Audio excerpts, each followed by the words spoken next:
All right. Hello again, viewers, and greetings, fellow space travelers. This is Thorn of Night, and welcome back to Explorer Tuesday, where we go around from either planet to planet or island to island, depending on what game we're playing, and figure out what there is to see and do in this world. And right now it is planet to planet. And we are playing Star Explorers. We're continuing the adventure that I have been doing the last few weeks, and we're trying to visit every type of planet possible while we are looking for all of the remaining ancient alien artifacts. There is no guarantee that in any one galaxy all the artifacts can exist, or all of the planets can exist, but we are going to at least have a good long look. But before I get into that, I would like to say a hearty thank you to everyone who is supporting me on Patreon and the people who have donated on Streamlabs. You are what makes some of this possible. In particular, Elmaze, Elevens, Ogma, Infinium, Sean, Robert Kemp, Little Cuddles, and Ryan Still. All of you are wonderful crewmates to have on this journey through the stars. I have done some back of the napkin math, by the way, and I'm going to see about having some sort of some like a progress bar or whatever it is that they have on some streamers to show stream goals and things like that, and that is to demonstrate how low the threshold is, but how necessary it is to have that threshold for what I wish to do. Right now, I'm making about uh, after all the fees get taken out, about $20 a month from Patreon, and uh, in order to make Discord Nitro, Streamlabs Ultra, and Dino Premium able to be afforded for 1 year each. Uh, It needs to be $350. Well, probably a little bit, like a couple pennies less than that, 349.97 or something like that. I don't know. But it is almost $1 a day, but that means if it is translated to Streamlabs tips, that would be $2 a day in tips, and that's literally all it would take for all of this to be self-sustaining. And I'm thinking about putting some sort of little stream goals thing or whatever that they have on a lot of streamers stuff where they say, oh, I want to make $12 this stream or whatever. Uh, uh, for mine, it would be a goal of $2. $2 would be just perfect because that would cover the dollar a day plus the fees, just to make sure everything's going just nice and smoothly. But that isn't a huge pressing thing at the moment. I just was wanting to talk about that, and since it was on the heels of thanking my Patreon supporters, um, the links to my Streamlabs and my Patreon are down in the description, as well as a link to my Discord if you want to join that. There's a lot of stuff going on there, including once I get Discord Nitro, I'm going to be having movie nights either weekly or once every 2 weeks or something like that. I'm going to be writing a script to randomly select a movie to watch, and then I'll host it through Discord Nitro, and then we can all just sit and kick back with some popcorn or something and watch movies once a week or whatever. Maybe more often. Depends. Depends on how things go. But that is that busy work done. So let me hide this. And oh, good. There is sound. I was panicking for a second. I thought, oh no, did it stop working on the sound? Yeah, I'm getting sound. Cool, cool, cool. And everything else seems to be in place. Oh, as far as this game is concerned for the stream, anyone watching this, uh, if you give a tip of $2, you can have one of the mini planets named after you, and we can go visit it sometime. Or for $5, you can have a whole star named after you, and we can just orbit the star for a while. Wouldn't that be lovely? Oh, let me put on the outlines. Now, let's see here. I am on planet 9 of star 5. No, I am on planet 5 of star 9 in sector 34. I just finished this sector. That's right. We get to move on to a whole new sector. And I have my spreadsheet here with me, or my table. Orbit disengaged. And we are going to continue trying to collect them all. Where is the ecliptic? There we go. So we are in star chart. We are in sector 3-4, which it goes. Let me go back to the sectors. So this is 0-0. Whoops. This here is 0-0. And if I come over to this, this would be, let's see here. Okay, yeah. So this column is 1. This column over here is 2. This column is 3. And this column is 4 for the first digit. And then, obviously, this row is 0. This row is 1 for the second digit. That's 2. That's 3. And that's 4. So this is column 3, row 4. Only for whatever reason it alternates back and forth. I'm sure there was a good reason for it, but that is the way to make sense of how to navigate the stars. We are going to be going sector by sector through the entire galaxy and taking a look at all of the planets and figuring out where things are. Last couple of times I discovered a thing that I'm not going to mention right now to leave it sort of nebulous. Nebulous. Is it usually shows up over in the top left. So instead of going like I normally would across the top, work my way down, I'm going to start on the top right, work from top to bottom, and then back up and over. I'm going to be working my way left, westward, however you want to look at it. So we are going to go there, but before we do, I do want to see really quick. Exit. I want to see if I am overburdened with things that I need to offload at the mothership, because it looks like I might be. Oh yeah! I have 3 of the keys already. We just need the Ruby and Ecnyxium keys. We're on track for greatness. Let's just get rid of some of this junk. Let's make sure that that's okay. That's reloaded. Good. I'm going to wait until the very end, I guess, until I examine all of these PDAs to give it a chance to. Sorry. I paused to sneeze, looking at the light, and it turned into a yawn. That felt weird. That was supposed to be a sneeze.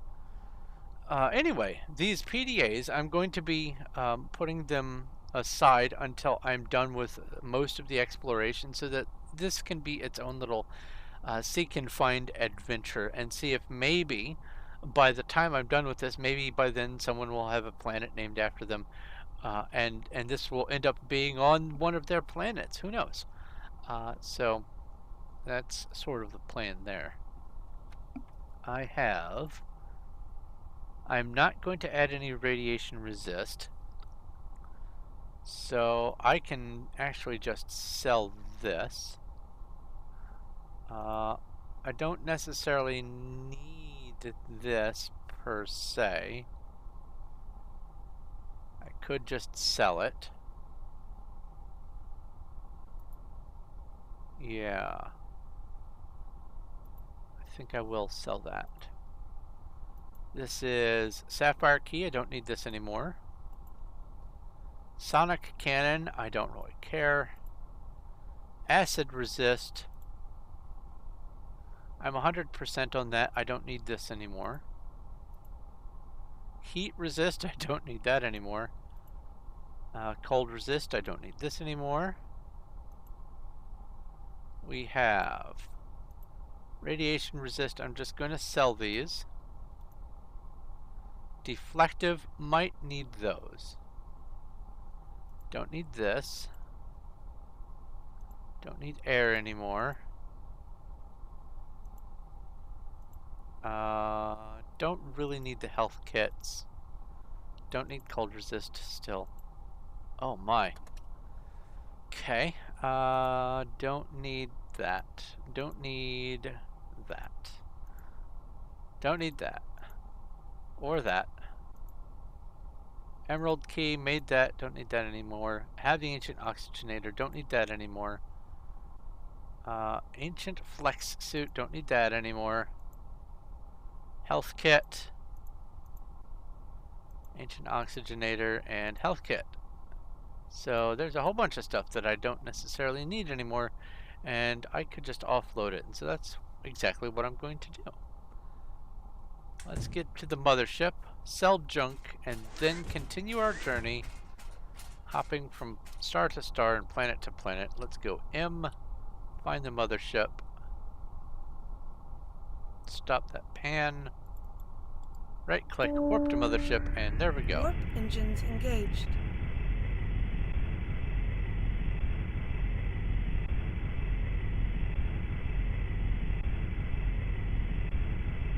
So there are still a number of ancient alien artifacts that I need to find in order to sort of complete the whole set. One is a gun. Oh, that was weird. One has to do with the ship. There's one I don't even know what it does because I have yet to find one. Okay. Mothership successfully approached. We have trade. There's some acid resist. I want ammonia resist, honestly. But let's sell all this garbage. And because of the fact that apparently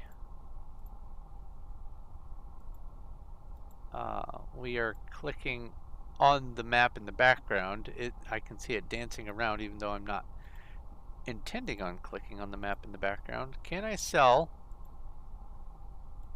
Nope. Okay. Well, let's get out of here. Stay docked and see if we can sell to people inside.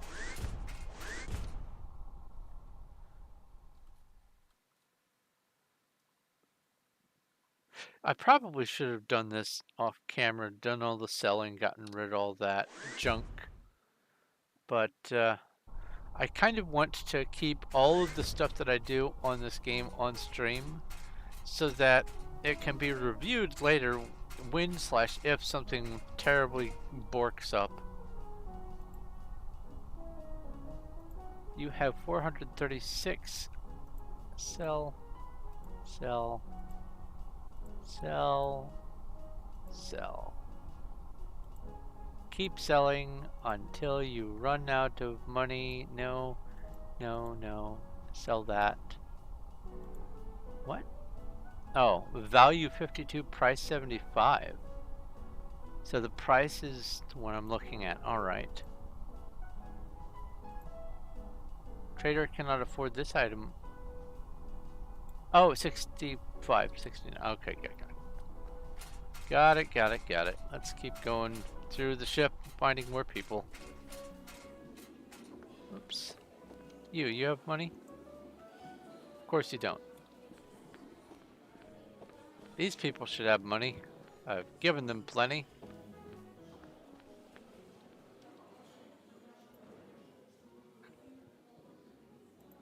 Nothing there, nothing there, nothing there. You have not restocked, but you have plenty of cash.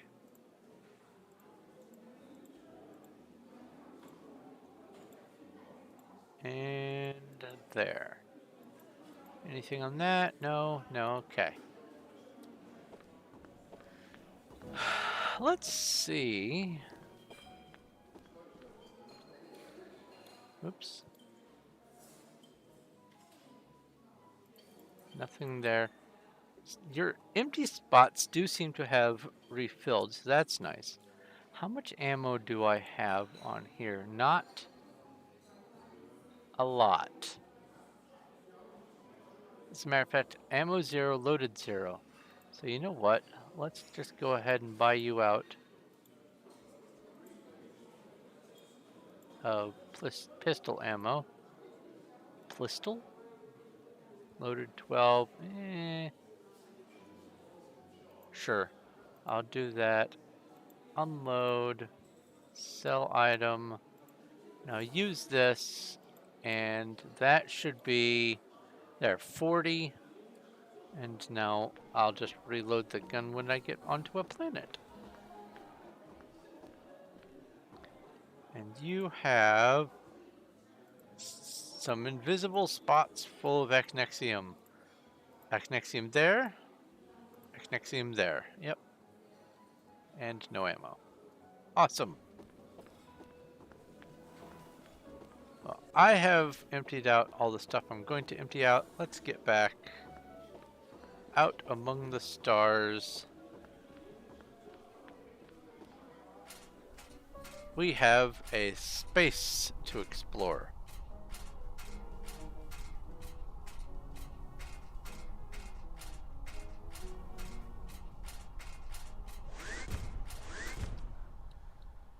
Oh, you know what?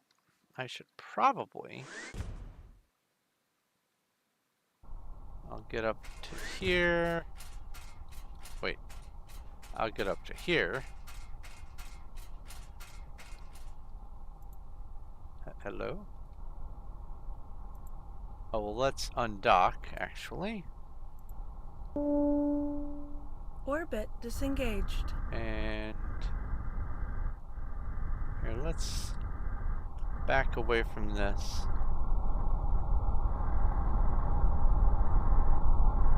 And go sort of up. That way, it's less likely I'm going to run into it if I have to... Oh, I'm at the mothership. You are already near the mothership. I don't know why I keep hitting M. There we go. I've selected that. I don't believe I know anything about the stars in that sector.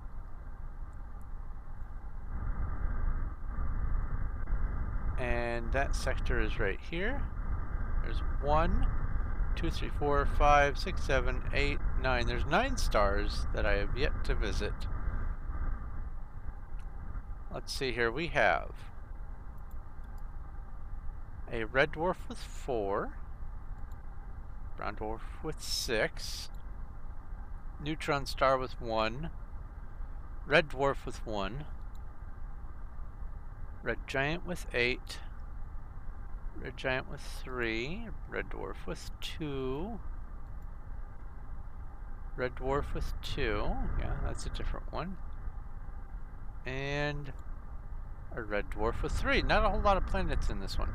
I'm going to just start over here. Let's get going. Warp engines engaged. While we travel, I wanted to look at this really quick because this seemed to be a bit of a mess. Star system successfully approached. If I hear twing twing, I'll know I'm being attacked.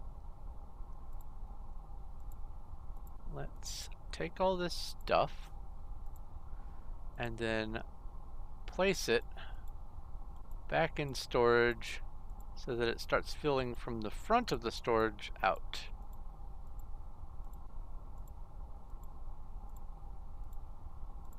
There we go. It's starting to show up on this page. So I only need to move out 1, 2 items like so, and there. Now anything new will have to show up down there. That's fine.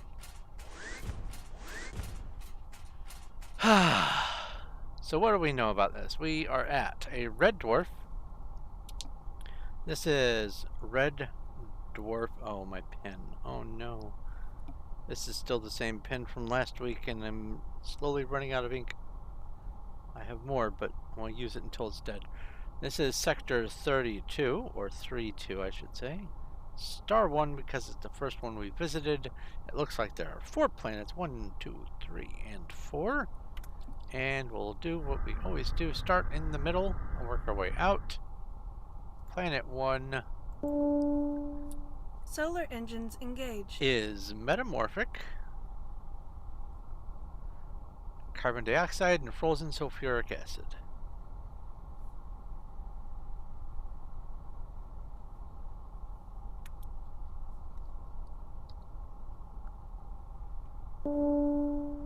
Orbit established. Proceed to hangar bay.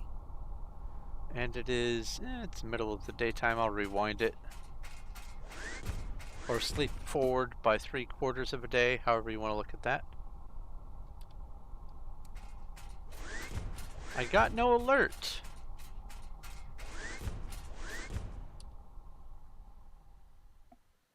Oh yeah, I remember running out of ammo on the planet while I was looking for the alien scales.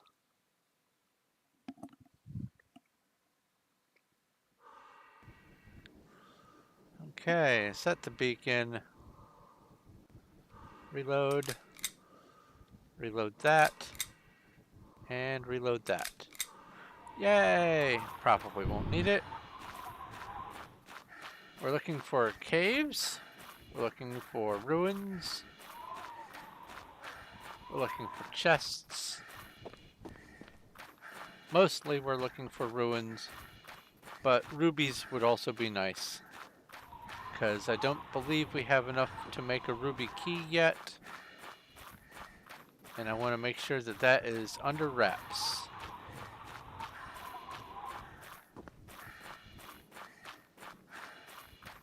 And now exploration is going to take way less time. No more having to stop by the ship to get new oxygen or any of that nonsense because I have all of my oxygen I need in my pocket. Forever. Additionally, nothing is too hot or too cold. I just can go anywhere, which is going to be nice, and that's another part of the reason why I want to slowly work my way backwards across the galaxy, because the very bottom left, which would be, I guess, 43 is the name of the sector down there. That is... Wow, there are no caves on this world.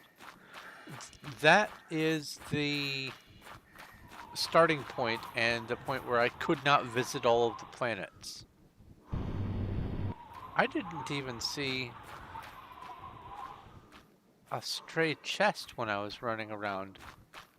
What a nothing, unrewarding planet. That's okay. So how are you doing today, Cuddles? Other than, as I recall, your power was out.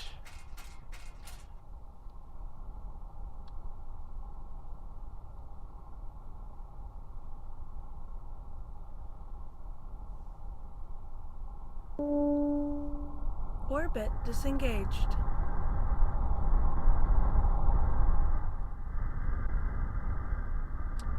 Whoa, went too fast. Come on, rewind. There we go. You are silicate. Solar engines engaged. Hydrogen.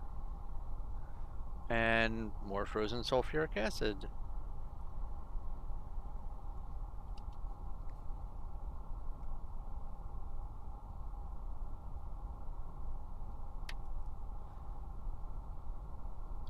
Daytime. Orbit established. Proceed to hangar bay. Yeah, I have like 217 rubies, maybe a little more than because I just put some into storage, I think. I'll have to check when I come back to the ship. Okay, set the beacon on.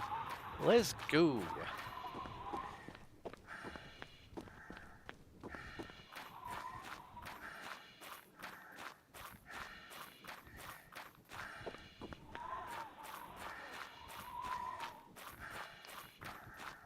Getting stuff ready for Friday.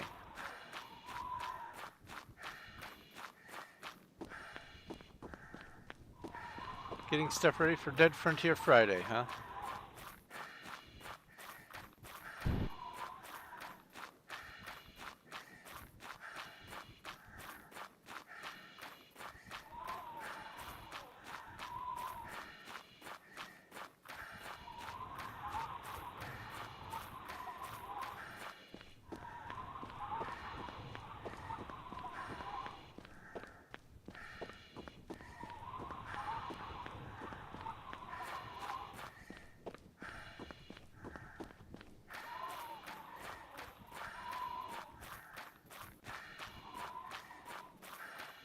It's looking like there's only... Ah, wait, no, there is another cave. Right here.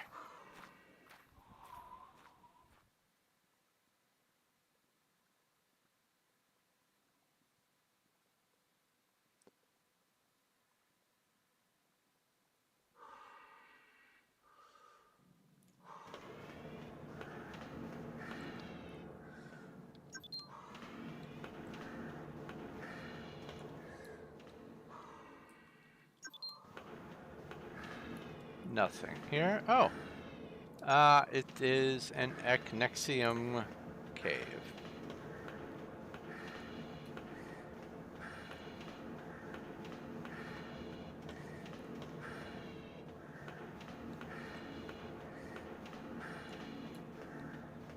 With nothing much in it. And the other one is also going to be an Echnexium cave. At this point, I'm looking for ancient alien artifacts and rubies. So I'm going to forego visiting every single cave, because while it's nice to say, yeah, I set foot everywhere inside the game, there is a limit to how much time I wish to spend doing that.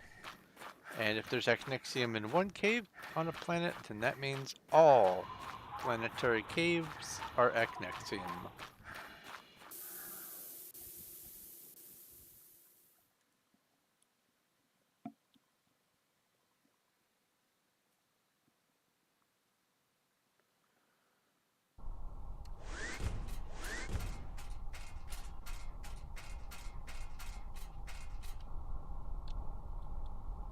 That's actually something I should probably do, is just add to this spreadsheet what planets have what gems. Orbit disengaged.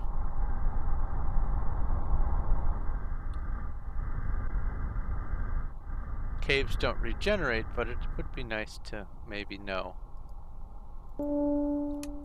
Solar engines engaged. All right, igneous rock. We have hydrogen and frozen ammonia.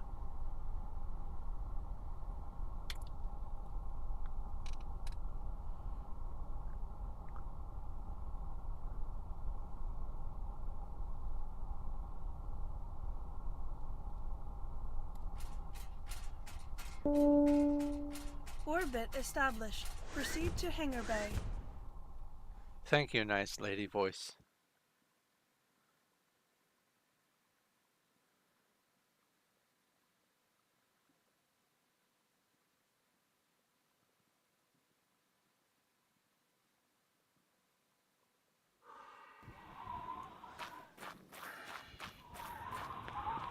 Brr, it's cold.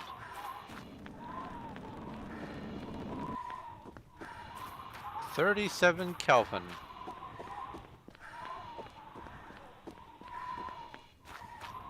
Temporarily survivable, but still inconveniently cold, is right around 200 Kelvin for humans anyway. So 37 Kelvin is so blisteringly cold that it is virtually unsurvivable.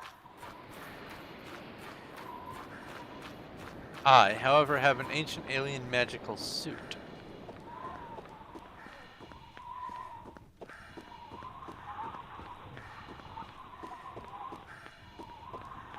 Which cares not for the physical contrivances of man.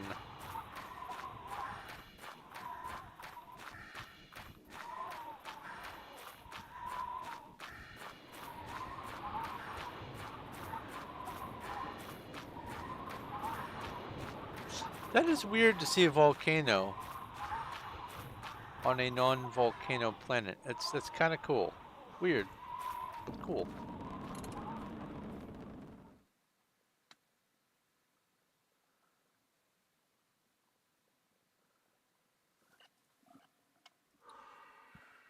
Okay, what kind of cave are we? That looks green. Yep, green it is. What's over here? Nope. Looking for relics. Won't find them in here.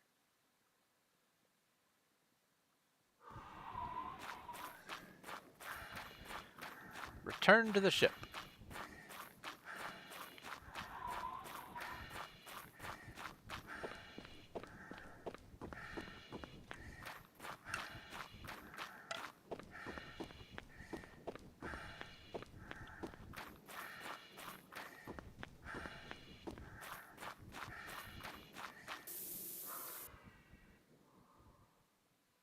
I remember something I was going to do. Let's see here.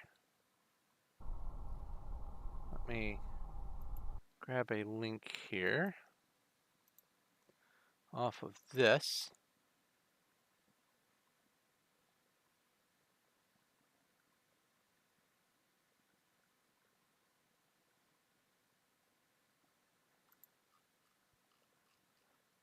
Over here, and then come down to this, grab this link here, copy, go over to this, because there's something I forgot to do. The dev of this game has a Discord, and I like to post when I'm streaming.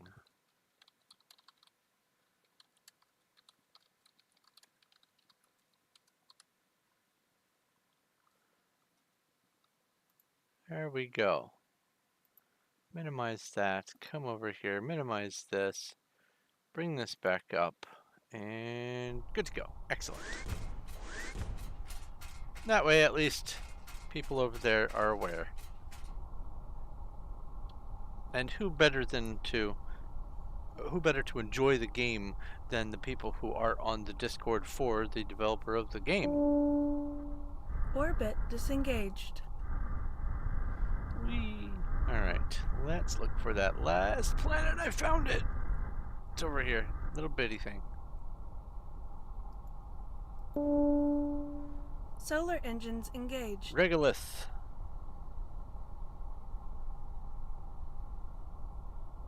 No atmosphere, no liquid.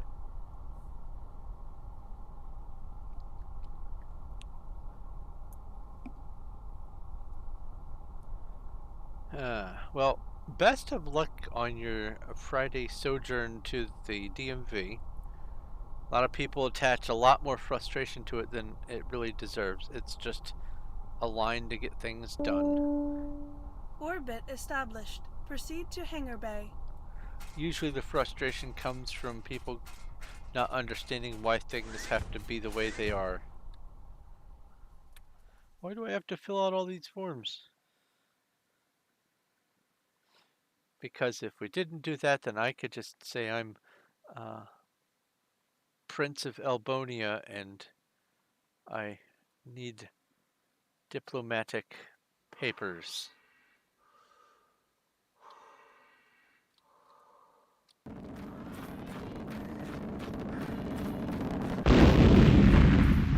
that struck just behind me and did 0 damage. It hit so close it made my screen jostle. Looking for rubies.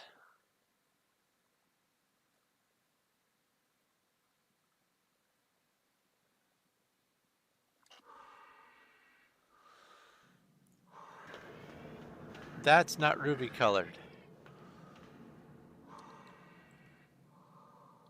I'll take a sample from this planet.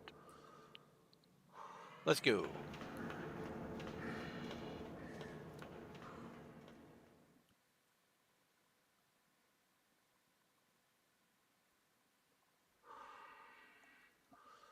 And back to the ship. Well, actually, no. Let's go back in here, make it daytime, come back out and explore the planet because I don't know if there's ruins on this planet yet.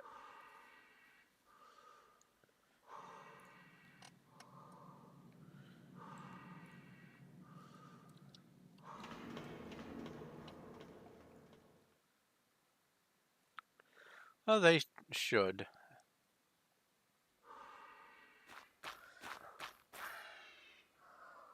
It has been my experience that when it comes to birth certificates, they'll even just take a photocopy of an original.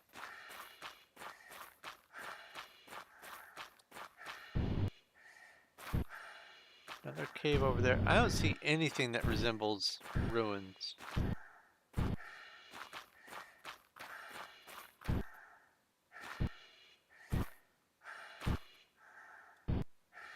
Yep, let's go. Back to the stars.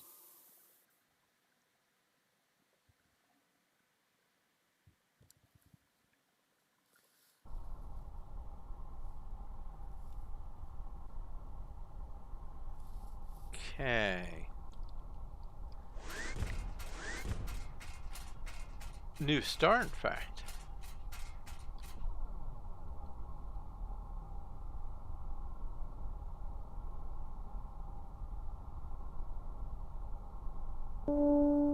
Ha. Orbit disengaged.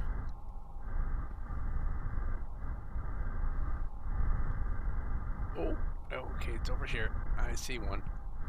No, I don't. What are you? You're just a red giant that I've not visited from a nearby star sector. You're just really big. What is this, a blue hypergiant? Oh no, it's a standard star. It's just really close. Strange. Here's one. Warp Red engines giant. 8 engaged. planets.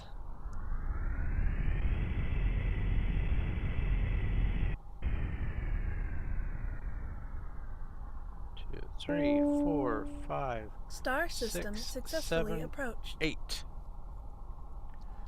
RG32-2. Yay! I did it right. Where's... Oh, okay. So I know that right there on the other side of the star is the innermost planet. And based on the profile, it is not going to be a gas giant. So if I want to see it, I'm going to have to go over here for a while. Because if I try to fly to it right now, I'll explode on the star. And esta no bueno. Yeah, there it is. Just peeking around the edge, and that's still too close, so let's just give it ample berth. That should be fine. Igneous and Solar null. engines engaged.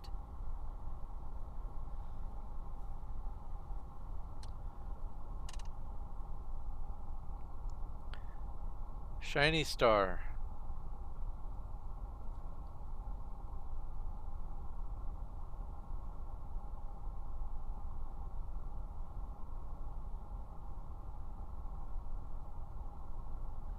Yeah, that's got to be the most Orbit frustrating part about your whole established. Proceed situation. to hangar bay. Let's rewind time a bit.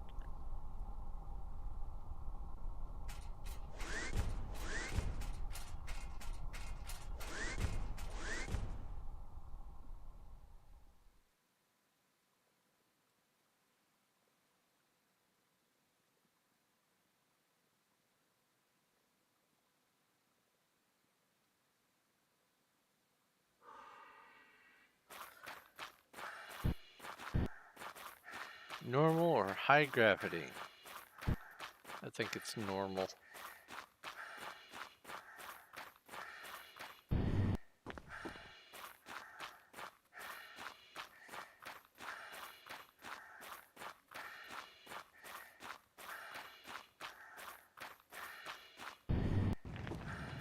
Whoa.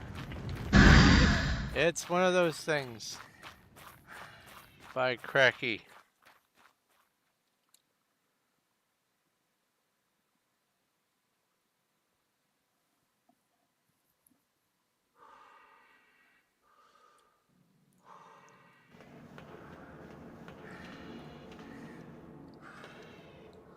Can't tell yet. Rubies! Rubies. So, this might actually be worth it. Here's hoping.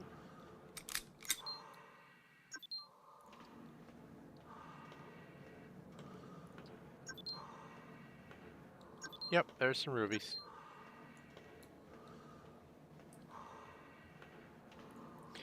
Let's get in the habit of writing down what gem I find.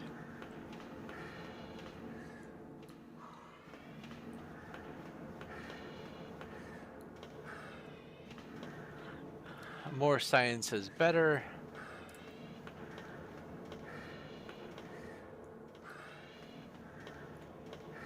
That's the difference between goofing off and doing science, is writing down your findings.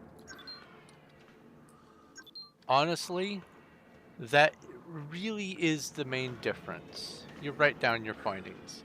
If you write down your findings and keep a tab of all the things and all the variables that are relevant and anything that comes up, you're literally doing science. You don't need to be some sort of, aha, I have a degree in being a scientist to be a scientist. As long as you just keep track, diligent, dutiful track of everything that you're experiencing and encountering related to your research, you are literally a scientist.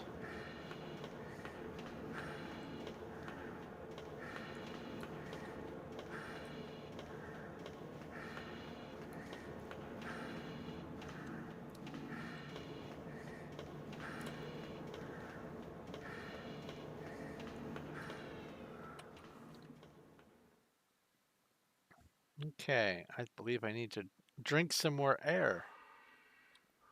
Oh, I need to go in this cave and make it daytime because I can't see anything.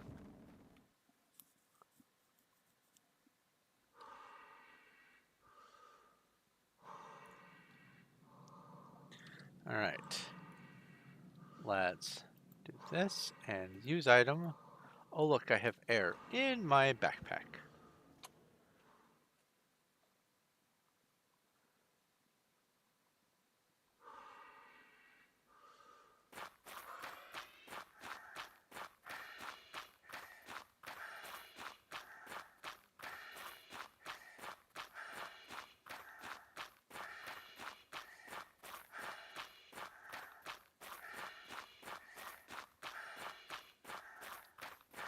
You are a ruby dungeon. Well, ruby cave.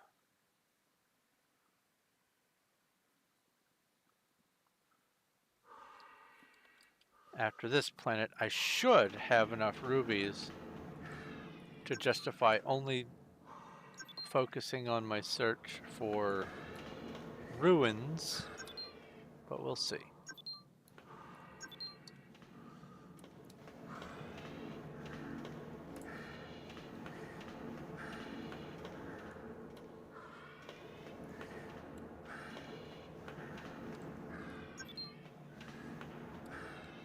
I found one of these caves that generated in such a way that I was in it, moving along at this speed, exploring everything. I was in it for so long that I had to refill my air twice.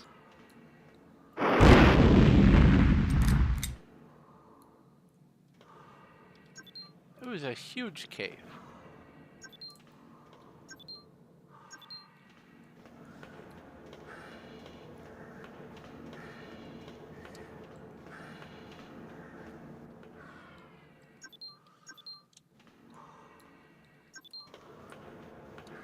That's a dead end.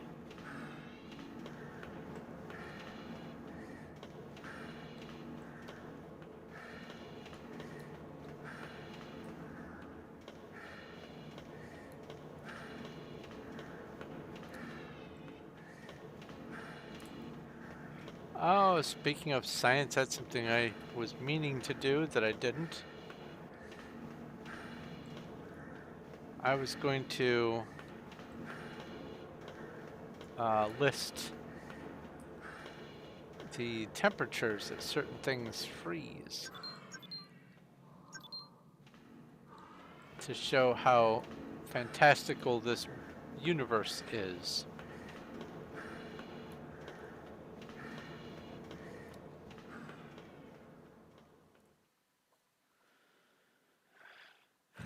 All right.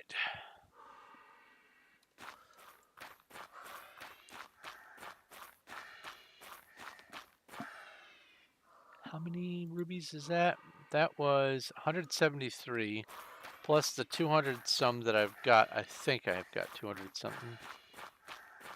That should be all I need in the line of rubies.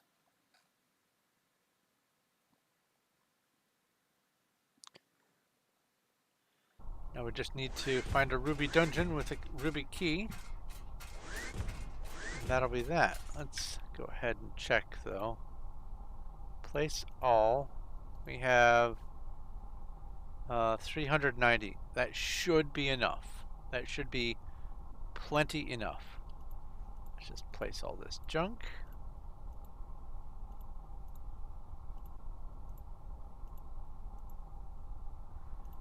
Because now there's going to be a lot less caving.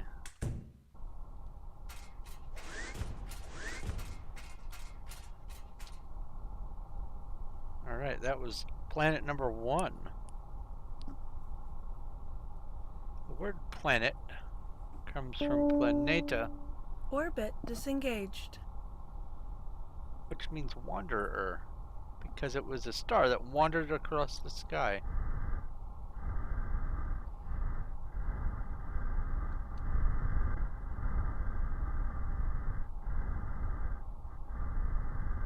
It was right here, wasn't it? Yep. Solar Sulfur. engines engaged. Sulfur, nothing, nothing.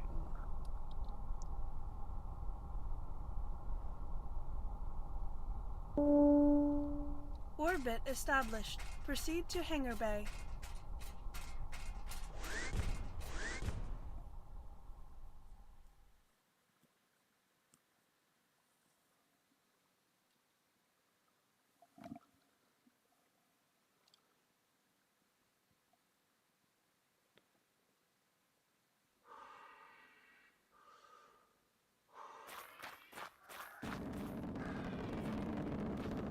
Cave right here, why not? Let's see what kind of planet this is.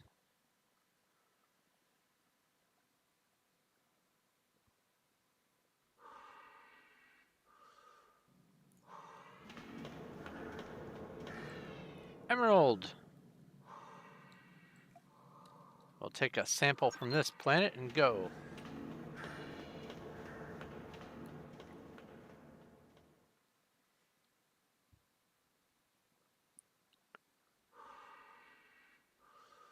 Ah, yes. The time travel of caves. That's right.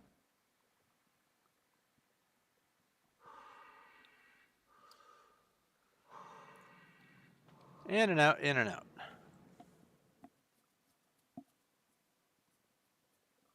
This transition takes a whole 12 hours.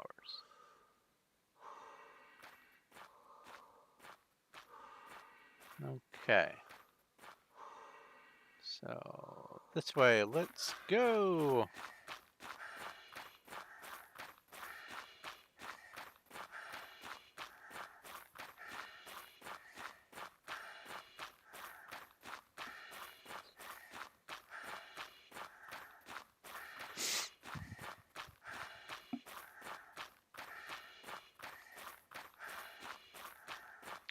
So after I'm done with this game, as far as I am going to be playing it for the purposes of the story of this character, I'm going to move on, I believe, to Starbound.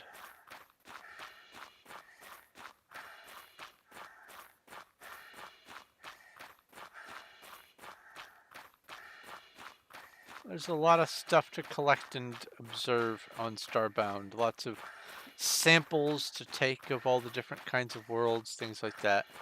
Lots to do.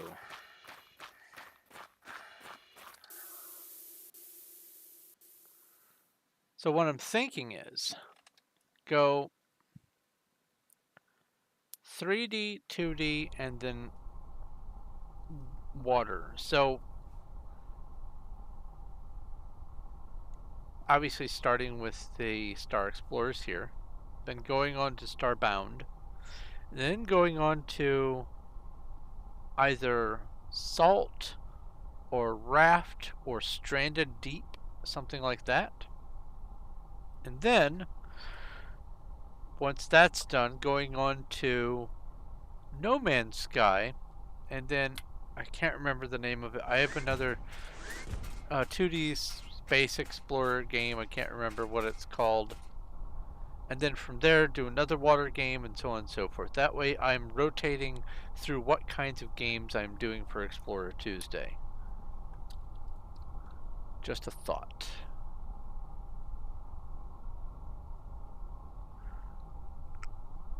I'm definitely Orbit disengaged. looking forward to tomorrow, where I continue playing with that sorceress.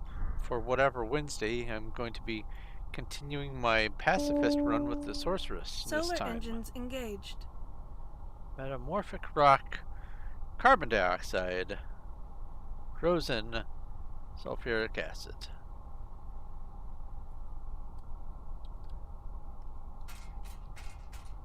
Late in the day.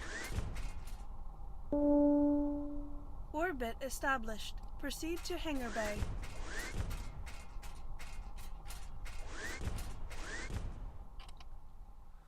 I've been having a lot of fun with that character, and I want to pick up the slack because I didn't realize I was going to need to reserve a couple points to build up towards getting shiver armor. So after the stream, I went around for like 4 more hours and ground out those next 2 levels.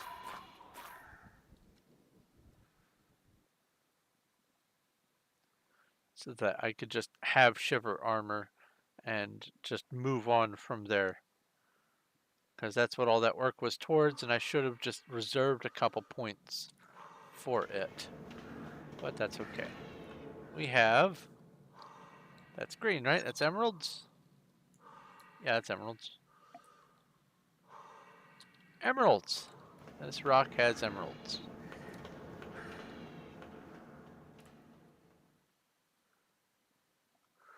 And I don't know if it has any ruins yet.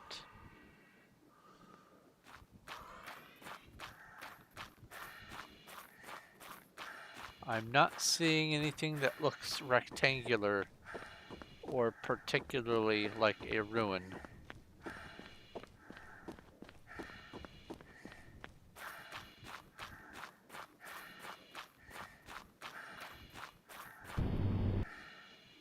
Ooh, sort of a low gravity planet.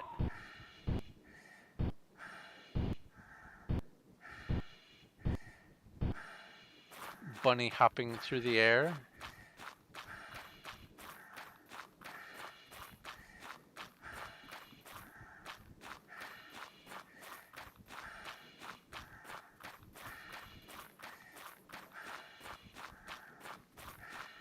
Yeah, there's no ruins on this world. Let's go.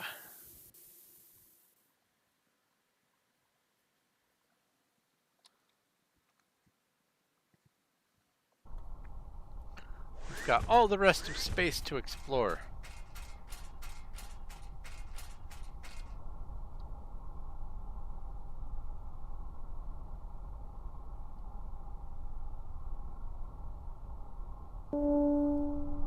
Orbit disengaged. Next planet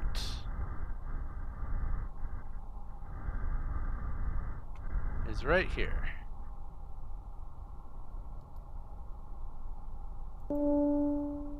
Solar engines engaged. Sand, methane vapor, and no surface liquid. Well, I mean, there is surface liquid. It's in the form of methane vapor.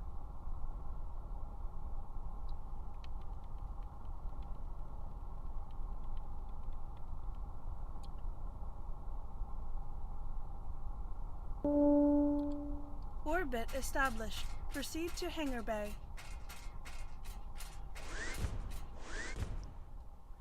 So that last achievement, I really do think that crashing into a star should count. Because that's heat and that's radiation, and that should be how you get the achievement. That should be one way. Crash into a star. Oops. Here's your death by radiation and heat. Of course there's life.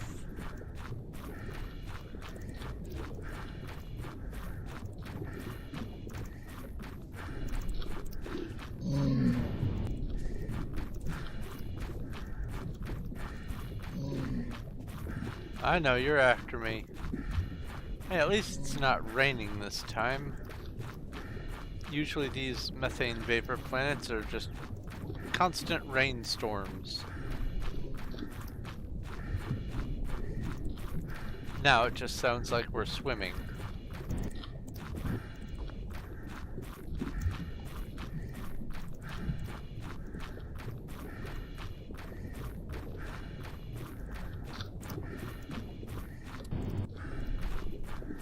I tried to go through the opening. Oh well. I see nothing that resembles ruins.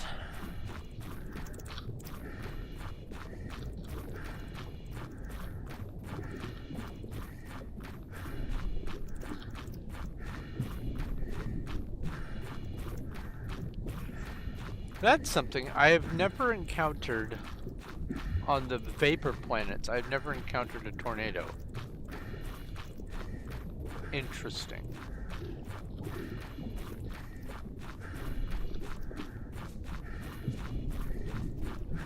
Huh, I didn't anger him.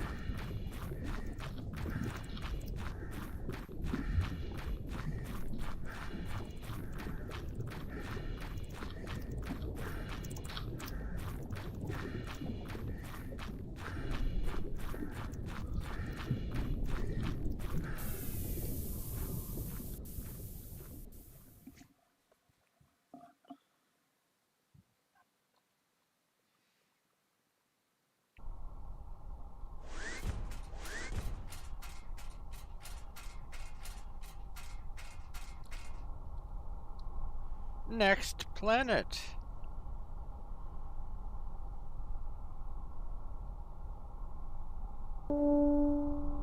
Orbit disengaged.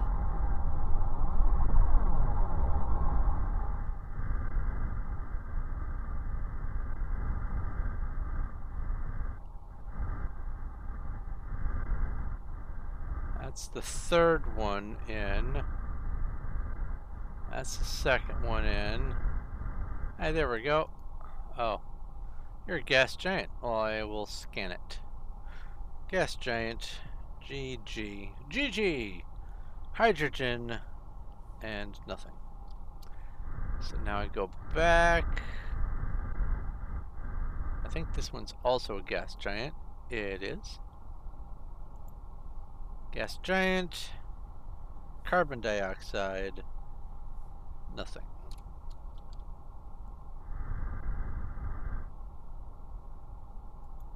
Now this one is not a gas giant, silicate rock. Solar engines engaged. Wow. Wow. Wow. It's frozen water. Actual frozen water on this planet. Hello, Kuba. Greetings and salutations. We are back adventuring through the stars looking for ancient alien artifacts and identifying what planets are what in Star Explorers, a game that has been out for about 7 or 8 years. I think it's 7 years. Full 7 years, going on 8. Orbit established. Proceed to hangar bay. And let's sleep some of the night away. Make it middle of the day-ish. And go see what this planet tastes like.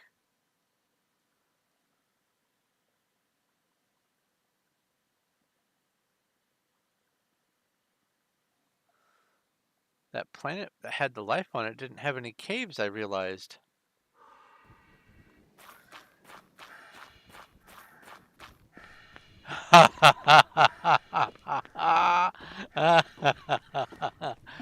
The pacifist run. It is so agonizingly slow, especially if you can't get any chipped skulls. My poor stream, I had the most rotten luck. Ah, that was so awful.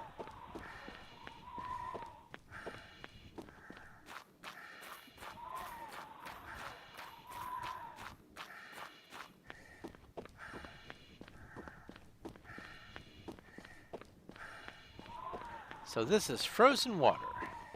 The temperature is 59 Kelvin.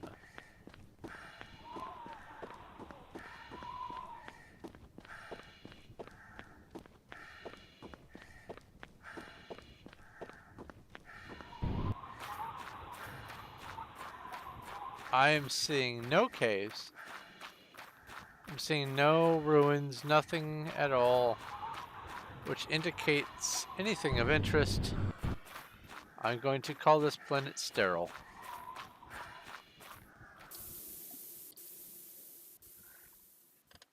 One more planet in this star, or around this star. Excuse me. Looking for ruins. Okay. There we go.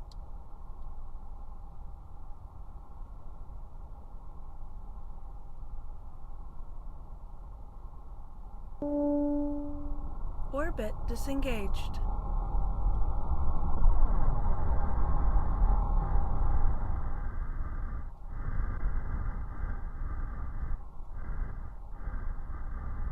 We found the planet. Okay. We have igneous Solar and engines nothing going engaged. on.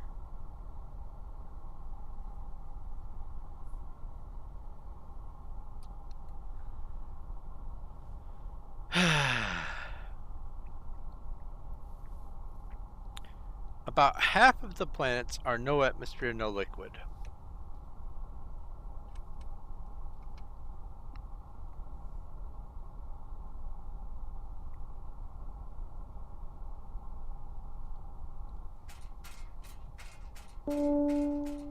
Orbit established. Proceed to hangar bay. But yeah, with the Diablo 2 thing, which I will be playing again tomorrow for my pacifist run continuation, apparently it is virtually impossible, except with extremely lucky circumstances, to get past Lord Deseus on a paladin. In true, honest pacifist, it is virtually impossible. The only way to do it is to, apparently, you drag in some of the other bosses After you activate Lord Desaeus, you kill what you can to get to it, and then you make sure that you have Nova gear next to it, and then when something else hits you, you're standing as close to Lord Desaeus as possible, and uh, hope that your Nova will go off.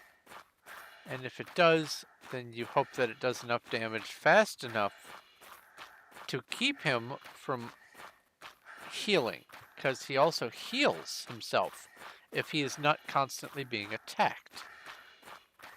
And that is just awful.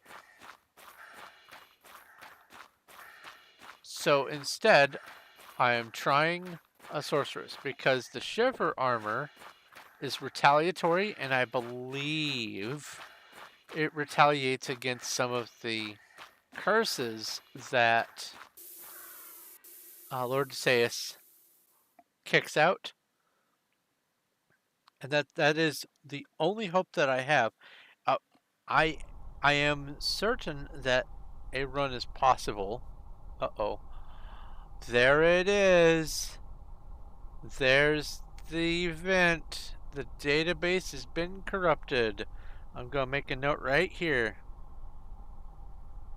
And I've only been playing for an hour and 12 minutes on this run, so it's not while it's running. I think it is number of hours spent in game. I need a total of how much time I've spent in all of my streams on this so far. Corrupted. Let's see here. I'll say 1 hour 11 minutes.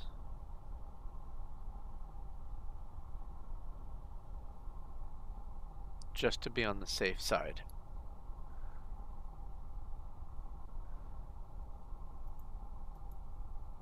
Okay, so let's save.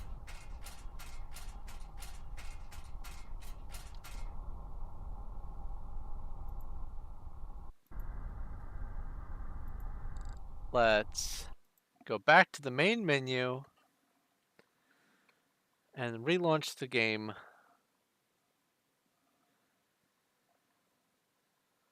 Because the database has become corrupted. This won't count. I have to actually exit. A belt with attacker takes damage of 1. That's always nice to find that right off the bat. That's another thing that slowed down my last week's stream. Is I couldn't find anything at first that had attacker takes damage. I just spent the whole time just running around and looting until I found something. It was miserable. All right, so let's play again.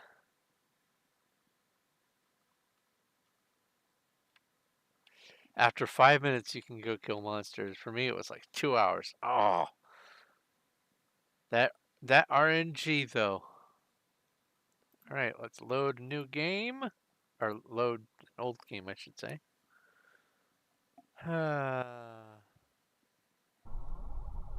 So at this point, funny things are probably going to be happening to the database.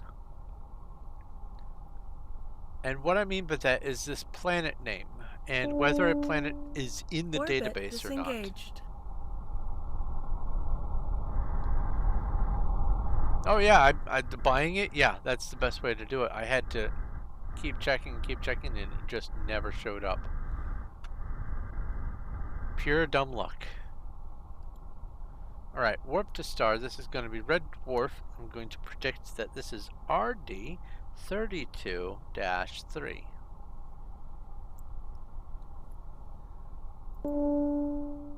Warp engines engaged. Now, it says not in database. When I arrive at the star, it should show up in database. Star system successfully approached. But this one, now that I've had the database error, this one might stand a chance of showing up as already having a name when I click on it. Not in database, okay. Orbit planet. Solar engines engaged. It's still working. Methane vapor. And no liquid.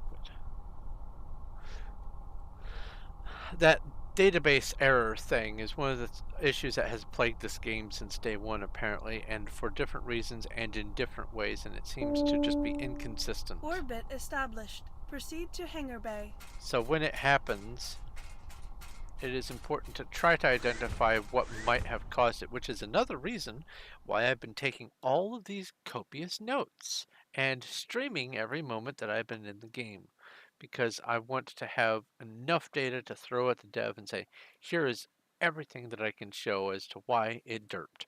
And that's another reason why I want to have this objective for a catch 'em all on the planets, is because I'm unlikely to find all of the planet types on this run. And so when I go on to a new map, it'll be a fresh database. Hey, it's not attacking me instantly. It'll be a fresh database, and I should be able to target a sort of a time frame for watching for when the database error happens again, and then seeing if there's a correlation between something I'm doing at the time or however much time I've spent on the map or something like that. There has to be a cause to it. It's just going to be a matter of chasing it down and figuring out what happens. Largely, it has almost no effect on most players. By the time a database error happens like that, most players will be done with this game. Whoa, that's a big tree thing. You get a screenshot. You get a screenshot. You get a screenshot. I don't see any ruins, but I do see a cave.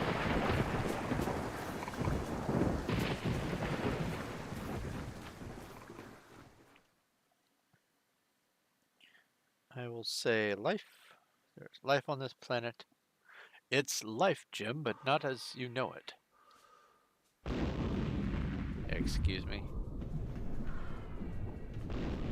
Boom. Boom indeed. Gotta get that boom, boom, boom. Alright, let's take some Acnexium samples. I will mark this as an A for Acnexium. And let's get out of here. How much did I pick up from just those two samples? 31. Nice.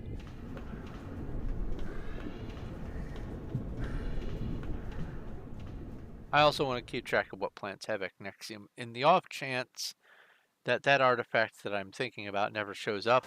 I need to know where Acnexium still exists. I was going this way, right? No.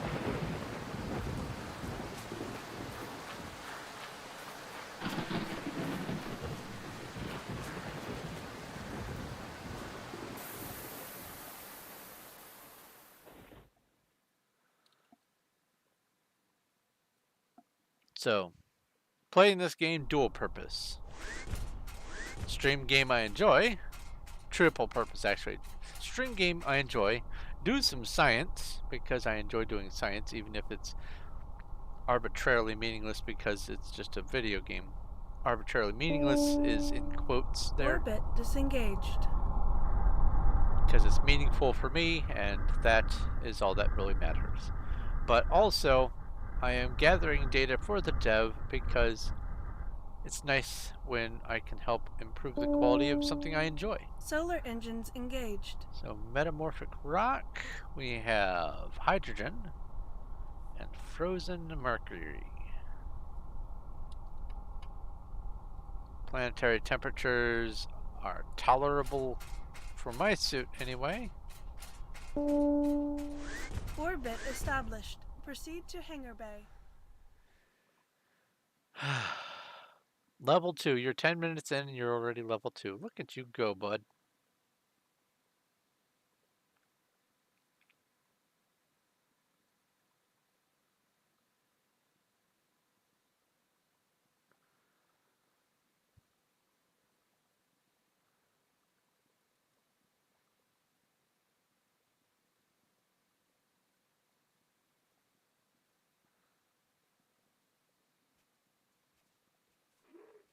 I hear life.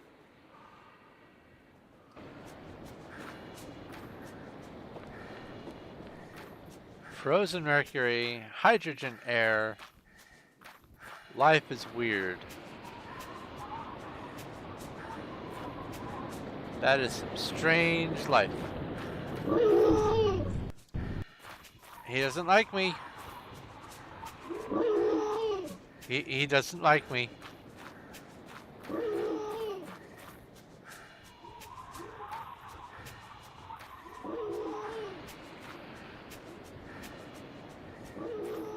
Oh boy, he doesn't like me. I can see him on my little mini map chasing me down. Hey, let me stop sprinting, let him catch up a little bit. You see that little black silverfish coming at me? That's the bad guy. He can have the planet. After I'm done exploring, anyway. So now I need to angle this direction here. Here. There we go. I'm going to get another subscriber on this planet. Oh god. No, no, no, no, no. No, no, no, no, no. No. No touchy.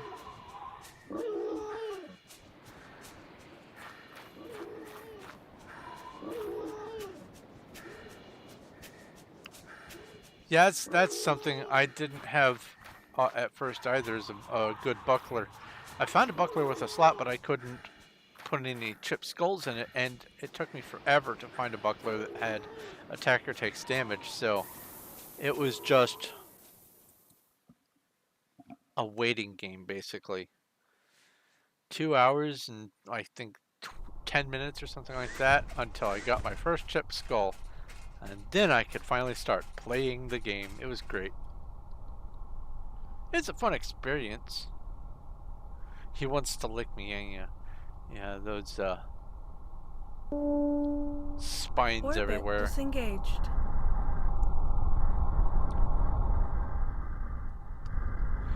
Gives me very spiked zombie vibes from Dead Frontier 2.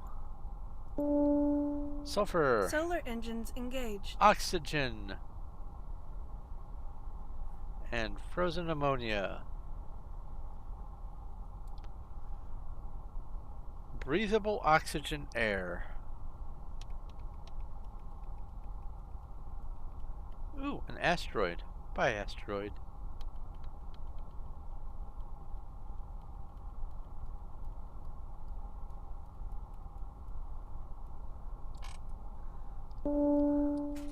Orbit established. Proceed to hangar bay.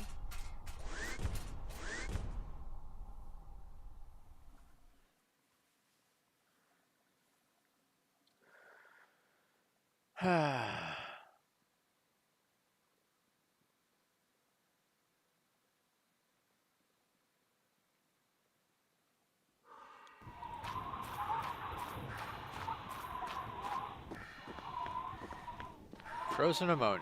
Okay. Sort of a purpley kind of sky.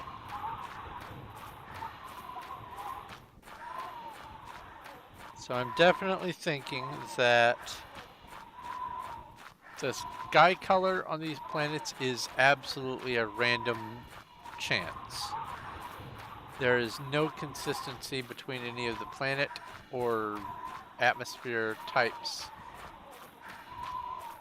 and what the sky color is, or the star for that matter.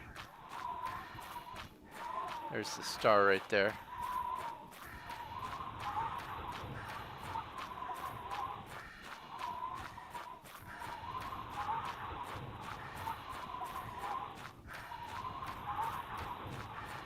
Have not seen a cave.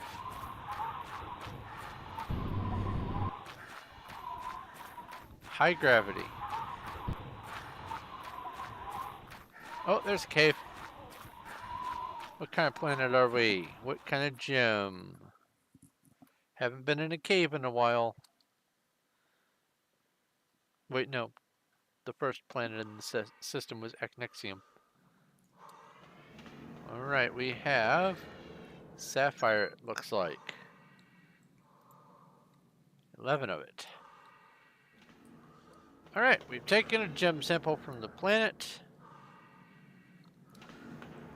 Let's get back to the ship and move on to a new star. I am eager to see if we can run away from the tornado. See if we can. Whew, there's 3 or 4 of them. Bye. Get through an entire star sector today because this one doesn't have a whole lot of planets in it. We've already done the system that had 8 planets.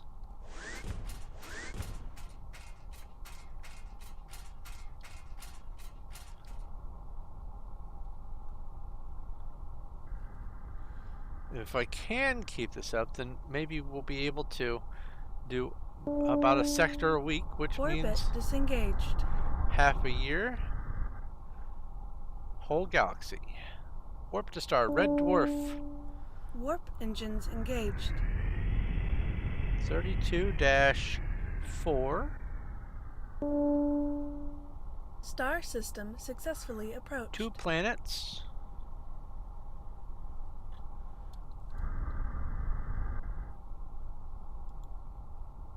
Orbit the first one silicate with Solar nothing. engines engaged.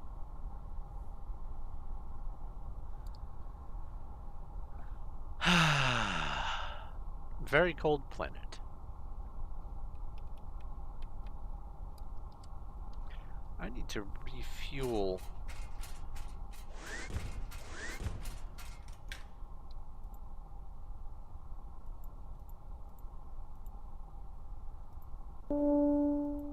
Orbit established. Proceed to hangar bay. There we go. I was down to 193 out of 300.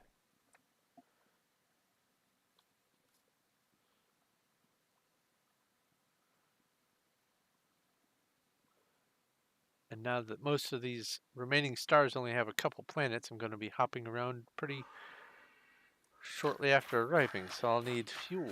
Oh, there's a cave.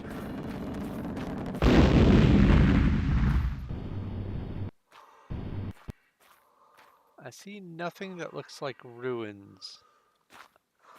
After the cave, I'll still do a once around though.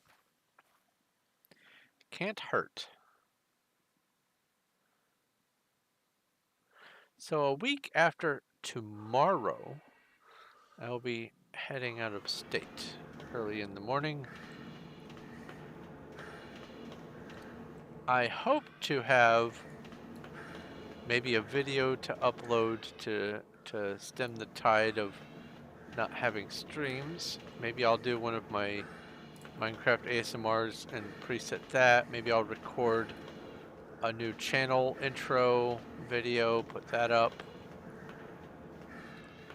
I was thinking about recording some footage of the refuge.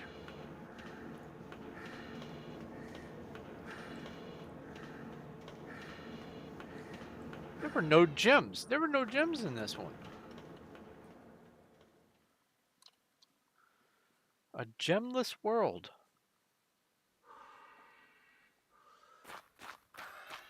All right.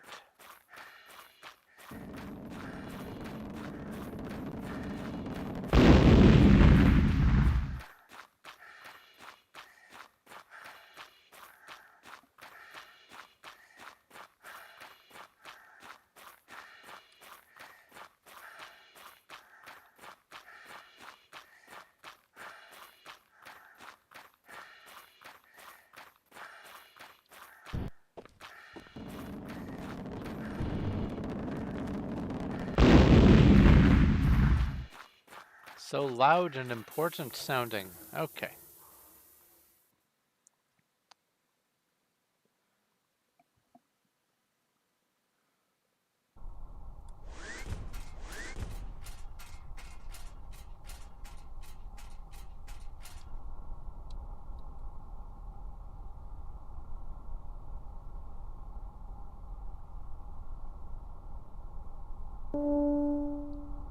Orbit disengaged.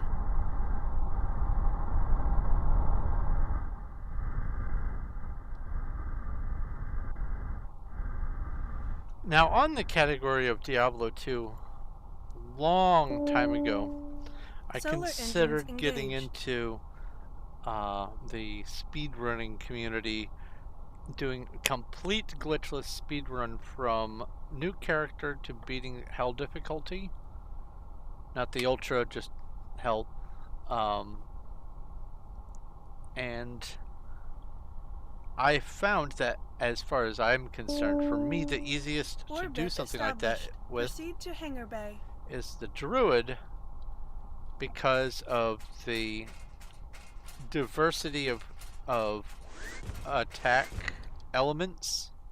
Because you can have the Armageddon and the Hurricane going at once. That's hot and cold plus physical, and then you can get all that life leech when you're in werewolf form and all that. So I found that that was the fastest for getting me through things, but apparently the speeds that other people do it are so tremendously faster that I think a lot of them really are using some minor glitches and exploits, even for some of the characters that I saw being used at the time. It seemed a little squirrely.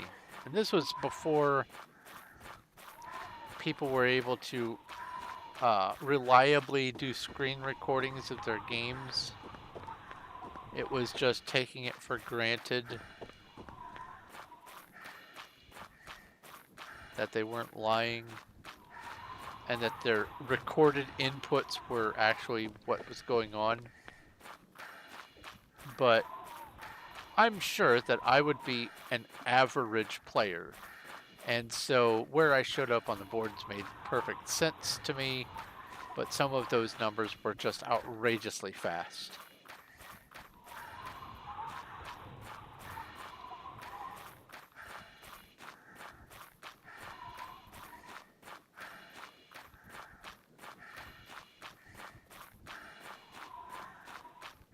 Even taking into account save scumming. Like going in, oh, the vendor doesn't have what I want, save, exit, relaunch. Ah, the vendor doesn't have what I want, save, exit, relaunch. That, even taking that into account, they've just had some either perfect layouts and luck, or they can control what maps showed up when. I don't know.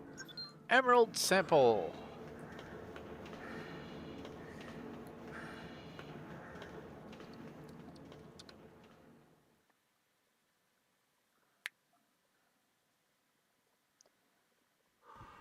So this star system, if you had just enough fuel to get here and not enough fuel to get to another star system nearby, you would be hosed, because there's only 2 stars, one with emeralds and one with nothing. No acnexium. This could be a one-way world.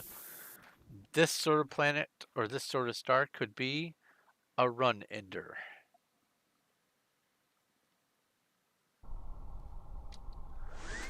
Next star. Oops.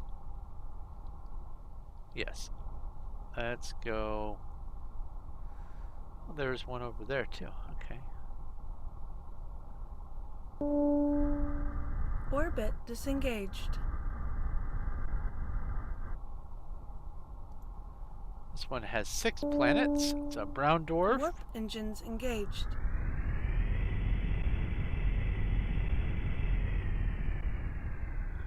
One, 2, 3, 4, 5, 6. Star system successfully approached. Tiny guy. Solar engines engaged. We have Regolith, volcanic, and lava. But there might be some ancient ruins on here. First couple times I played this game, I didn't think ruins could exist on the volcanic worlds, but this session, this Warning. run, Planet contains hazards. Proceed with caution. This run showed me that they can, in fact, have ruins, and so now I will not skip them ever. I will at least poke my nose in and go, yep, that's a planet. Now, even though it's a volcanic planet, the temperature isn't going to be outside of the 400 range.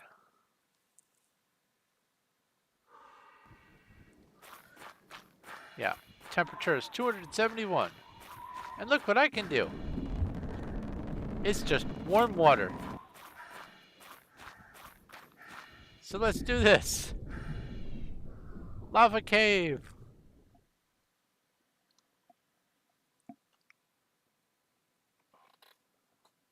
I swear if you start generating life in this cave, I'm gonna scream. Good. Oh, hug the left, hug the left. Looking for gems. We have sapphire sample. Let's get out of here.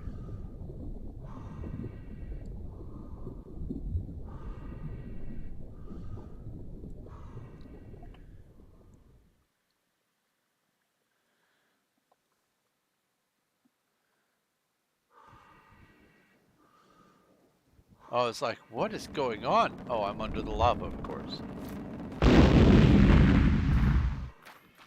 Alright, so I'm going this way.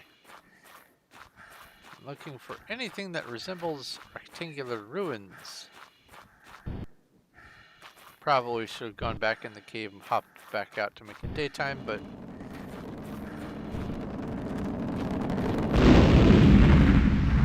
I think I can generally see well enough.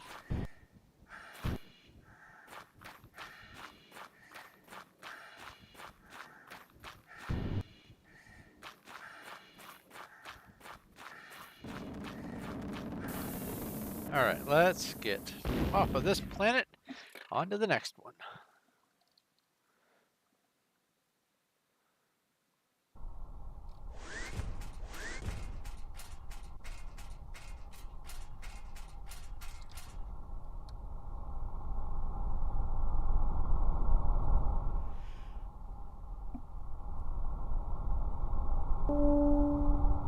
Orbit disengaged. Can I visit you? I can. Solar engines Igneous engaged. and nothing.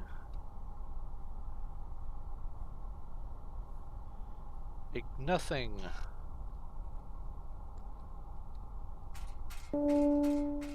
Orbit established. Proceed to hangar bay.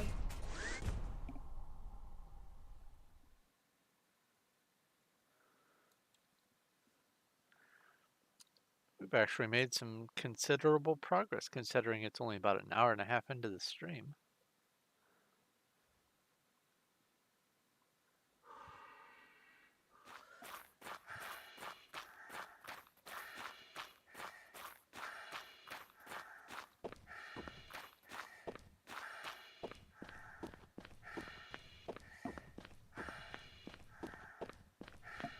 So because I put in the title for this stream, looking for ancient alien artifacts, betcha I'm not going to find diddly squat along those lines today.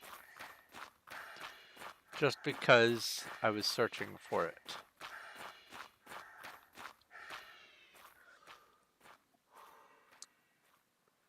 Whereas last couple of times I found some in both streams.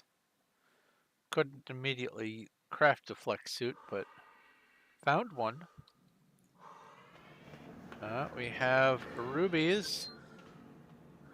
You know what? Just in case, I am going to go ahead and unrubify this cave as well.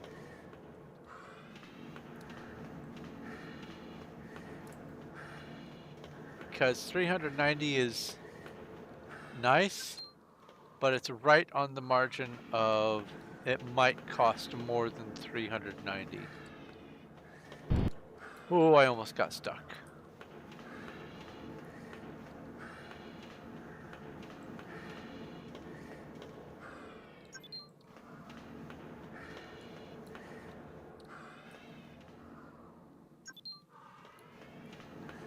Oh, I guess I should put ruby on my spreadsheet here.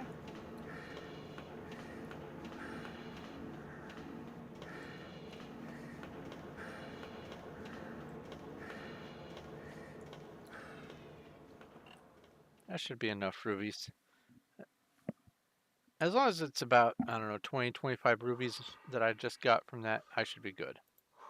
31, that's plenty. Alright. No ruins. There were rubies. Coincidentally, I'm searching for ruby ruins, but also Acnexium ruins.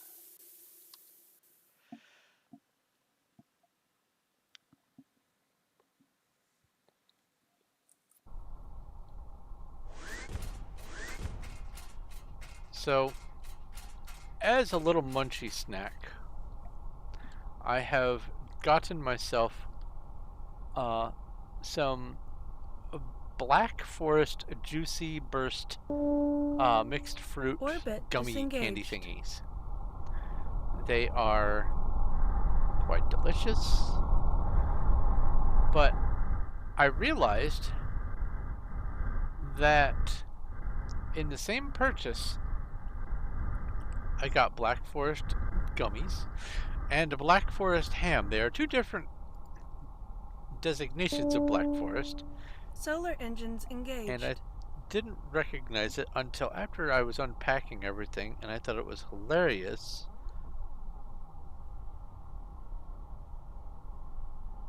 Also, they are delicious and cheap. The gummies, not the Orbit ham. established. Proceed to Hangar Bay. The ham is delicious, just not cheap.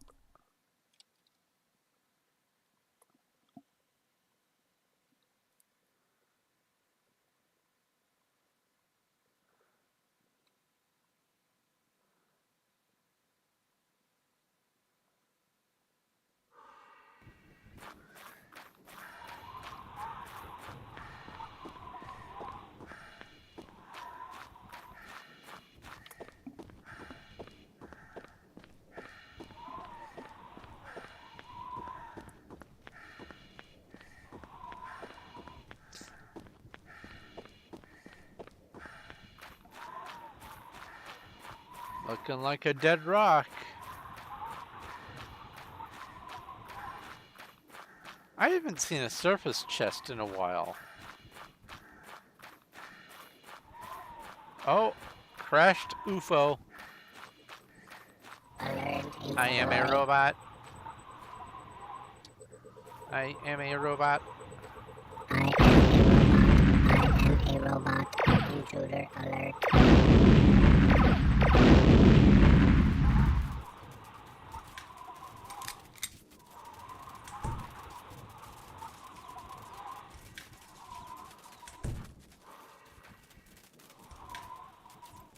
So these crashed ships, I've had some pretty strange luck. 2 times out of 3, it is just an entrance and that's it.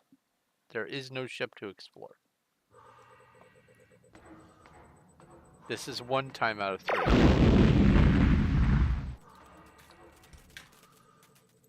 This is that 1 out of 3 chance.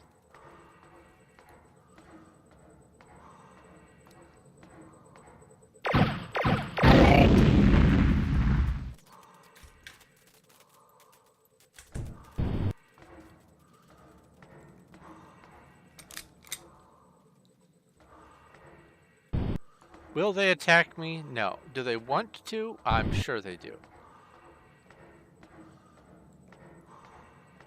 But they drop things. Things that I can turn in for quests.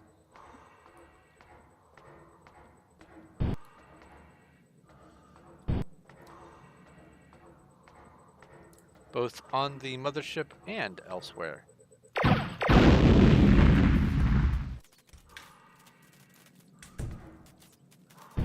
And some of the components are useful in crafting a couple objects, so. Oops.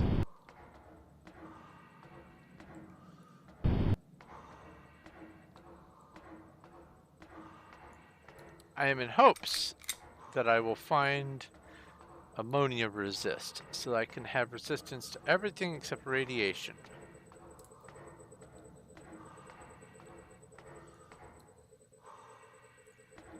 Did I just make a wrong turn?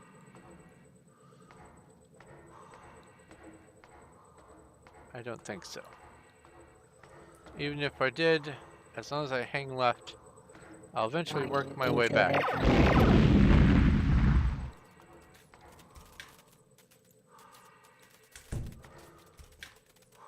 That's not what I want. A robot. Repair kit. You are a robot. Warning.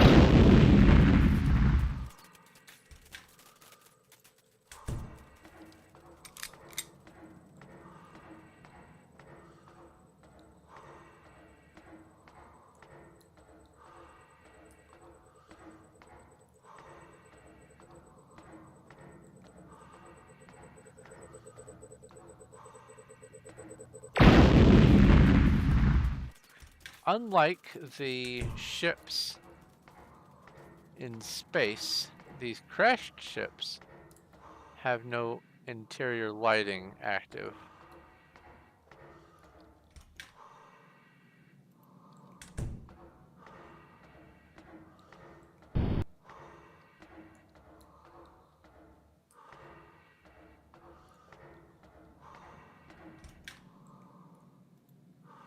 Acid resist. I want ammonia resist.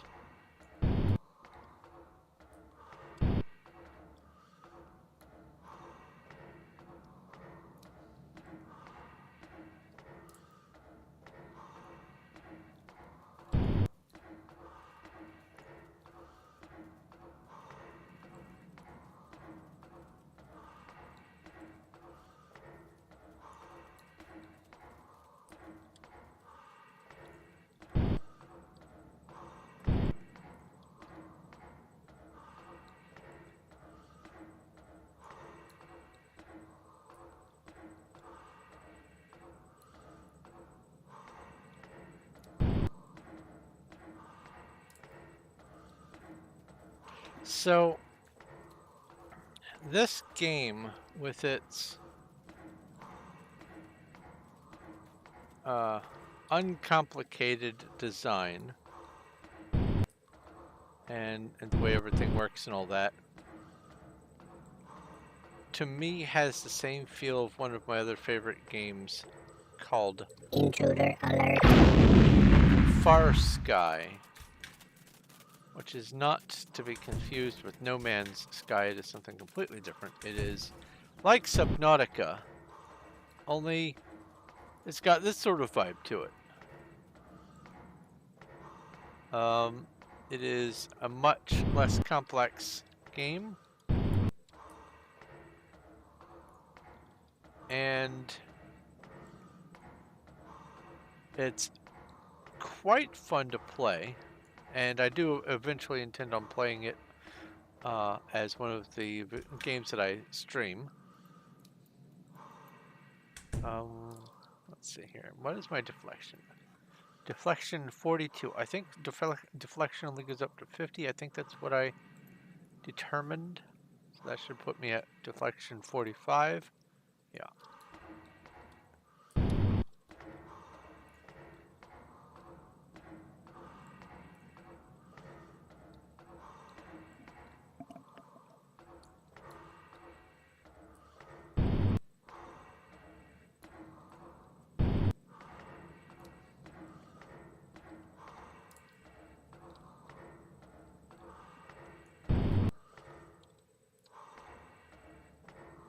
It is important not to be on the railing when you go through a doorway.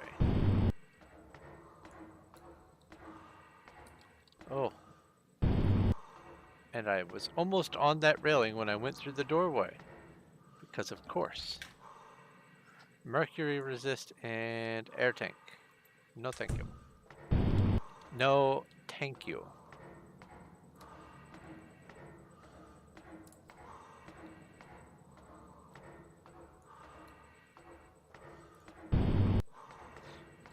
Vendor trash.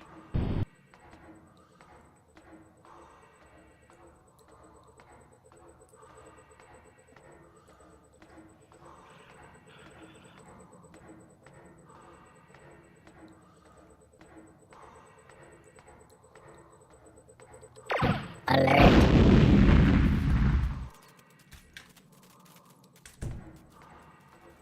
One thing as far as uh, games with currencies is concerned is it is important to have what's called a money sink. That is something that you want to or need to spend money on, either in regular or semi-regular intervals, or as a means to improve your quality of the interaction with the game, whether that's cosmetically or otherwise. And it makes it so that earning and finding money, it has a purpose rather than just, hey, I'm rich, yay.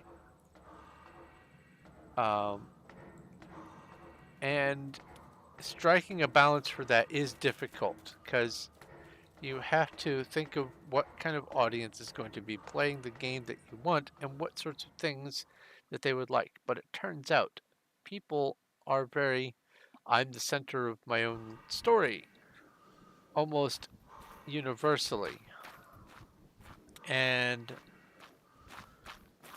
the way this can help, this knowledge, is that cosmetics, things that make the way you look be changed, or the way that you interact with your world, per se, it's a big thing. Funny hats, those sell well. But also, having gear that has a nice high stat and a very particular niche interest, and then some negatives and some other ones to offset it, is another fine example of a reasonable money sink. For instance, there is a Orbit disengaged. large population of humans who are afraid of spiders. Arachnophobia is a very common thing because spiders can be scary. They're very leggy, they are fast, they're unnecessary in a lot of places. And so when World of Warcraft added a mount that was a giant Black Widow kind of spider, they put an enormous multiple millions of dollars or gold, I mean, of cost on it. It's just cosmetic, and it's only going to be attracting a small portion of the Solar people, engines engaged. but it is a way to pull millions of dollars just out of the economy, because once it gets spent in a vendor, it's just gone. And that's a money sink. Same thing with auction fees. There's no auctioneer who needs to get paid. The goblins Orbit in WoW don't established. get Proceed to Hangar paid. Bay. So these auction fees count as a money sink, and it amounts to a very large amount of money, depending on how often you do the auctions. And a lot of games include auction fees. And so this game here, you earn money, you buy a very limited amount of things, and other than maybe buying ammo, if you are a bad shot or very just aggressive with your shooting, can maybe be counted among the money sinks, but I'm gonna go out on a limb and say that this game doesn't really have an honest money sink system in it. And I'm not sure how I would address that. I'm not sure how I would put a money sink into this game. Because like Diablo 2, after a certain point, when you're able to just, wherever you go, pick up thousands of gold off the ground in your wake as you go through indiscriminately slaughtering the undead and stuff. That money just you can fill your bank and it feels nice to go, yay, I have a maximum bank and yay, I have maximum money on my character. Hooray. Uh but beyond that, it's just kinda there. The money just exists. There is no real money sink. You could argue that gambling with characters like Geed and all them, the that mechanic makes it worthwhile to invest the money. Repairing your stuff, repairing costs are a good money sink, typically, but unless you die an awful lot, uh, the repair, excuse me, the repair cost isn't a constant enough money sink. So I've been racking my brain on how I would make all the money that you earn from selling junk to the Altair into a reasonable money sink, and I just can't come up with a good one. I don't know how I would solve that problem to make it feel like there is an arguably good excuse for a money sink in this game, Star Explorers, that I'm playing. I don't know how I would go about doing that. Because I'm not going through resources fast enough to justify anything. The only way that I would consider doing a money sink for this game is to make it so that instead of the Altair being the only mothership, once you have finished the main quest line, you have an option of expanding and putting more outpost ships in different sectors around the star system, and eventually maybe you get enough resources to put one outpost in each sector so you don't have to fly as far. But then it would make it necessary for the planets to regrow their crystals and that sort of thing. But I think that that would actually be very, very helpful for this game. Regrowing crystals and having larger post questline objectives Orbit disengaged. would make this game vastly more enjoyable for long-term play, for people who, like me, don't have an idea of what to do to cause content to happen. Is this a very dark, very small planet that I'm looking for? I think it is. Oh, there we go, dark planet. Solar engines engaged. Igneous, nothing, nothing. I have not found. Let's see here. Let's mark this off as start of the day. I have not found a ruins yet. I found 3 ruins last week.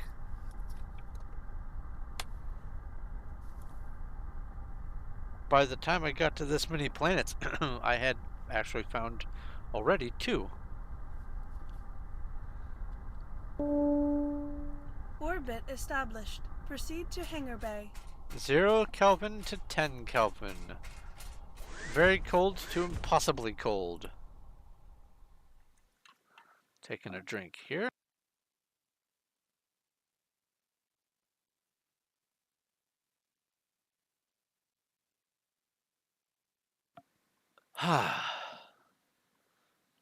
Yummy, delicious coffee with cocoa powder, so I sneeze my brains out.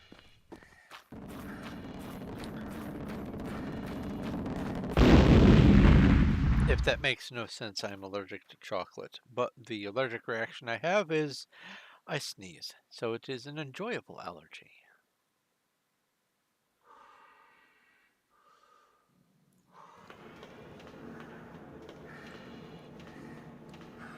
that is a diamond or sapphire? I don't want to break that down just to find out. Let's look. I think that's sapphire.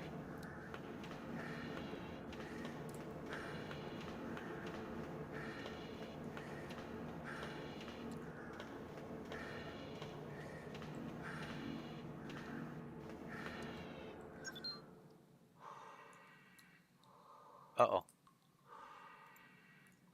9, yeah. Yeah, that was sapphire.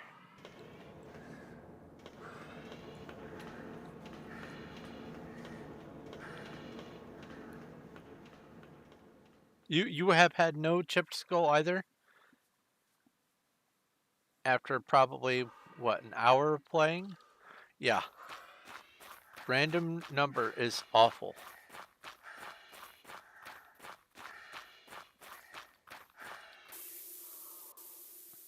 And then, after I got my first chipped skull, every time I relaunched to go back and reset all the inventories and stuff, within minutes there was a chipped skull. So it was just terrible RNG for the first 2 hours of my playthrough. It was a nightmare. Okay, so let's swap over to the next page. Okay.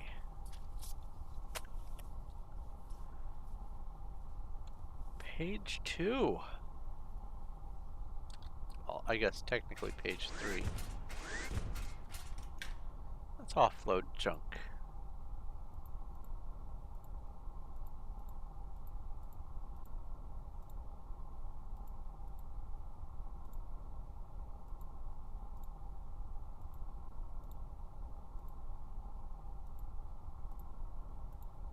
That's a sell. Sell that. Sell. Sell all of this stuff.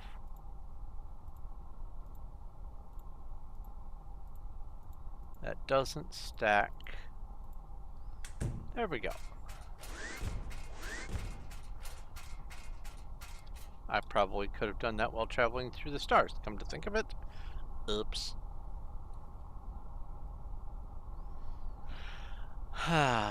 So now that I Orbit need to disengaged. go to another star, I will go ahead and mention, since it is 2 hours in, that anyone who's watching, hello, welcome.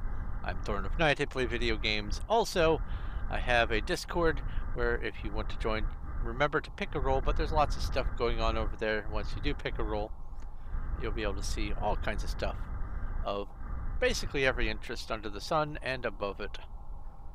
This is RG Warp engines engaged. 32.5. And also I have a Patreon. Star system successfully 6. approached. Okay. I have a Patreon as well as a link to my Streamlabs tip, and if you would like to help support the stream or support me in any way, those are the best ways to do it. Apart from, if you haven't already, go ahead and subscribe. Solar engines engaged. Silicate rock. And no atmosphere, no liquid. I am trying to get to 2,000 subscribers, and every last morsel of subscription is delightful. See, this is a hot planet. If I find radiation on this planet, then I might be able to use this during the day as a means to get Proceed that to Hangar Bay. achievement. So I'm going to be extra nosy and hope to find a radioactive monster, and if I do find it during the day, I will take my spacesuit off and try to get that last achievement so I can have this as one of my very few, but arbitrarily many, perfect games on Steam. A perfect game on Steam is you've gotten all of the possible achievements.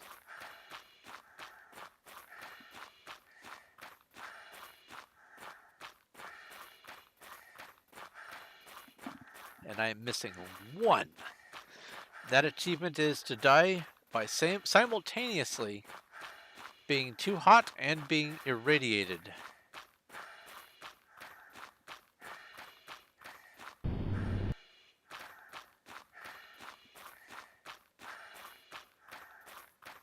And right now it is too hot.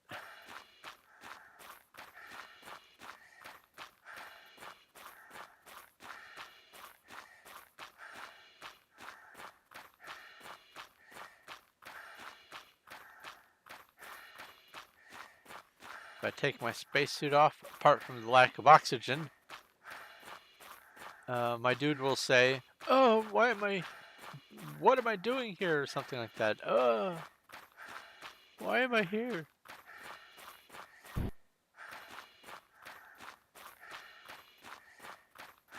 It's kind of funny, actually.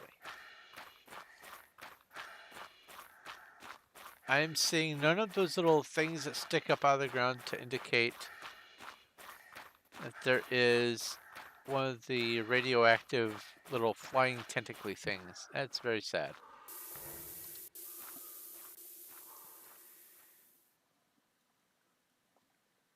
So this is a nothing world.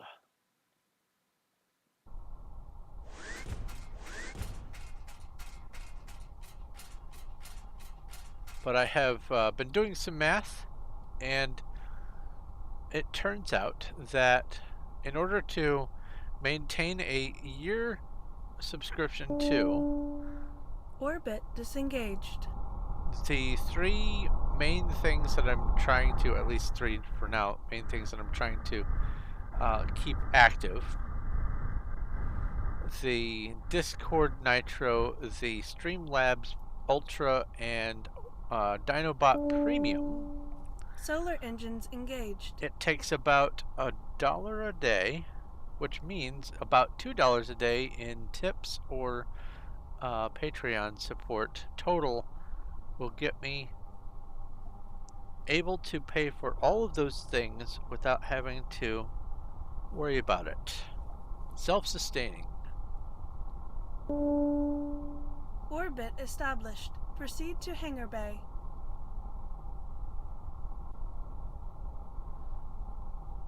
Oh yeah, going ahead without being the right level. Oh, I don't need to change the time. Going ahead before your actual level range and trying to do pacifist, that slow grind, it is absolutely not worth it. You have to find fast self-killing monsters.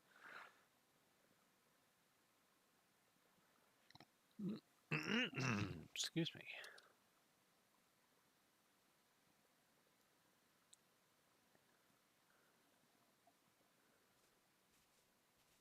This has life on it. Methane vapor. Life again.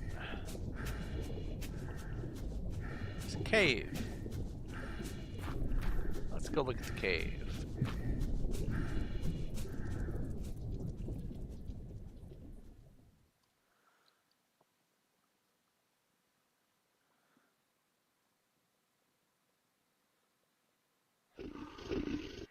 Oh, something sounds angry. Oh, well, we have an emerald cave. Cool. E for emerald.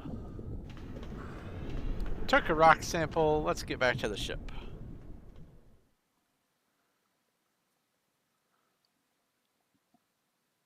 That way I can justify setting foot on all the planets. I take a rock sample. If I can.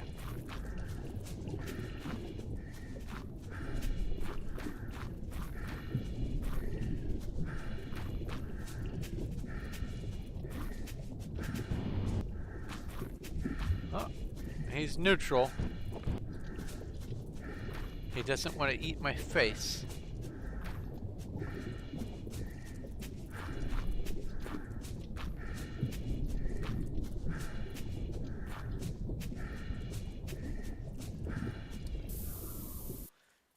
Okay.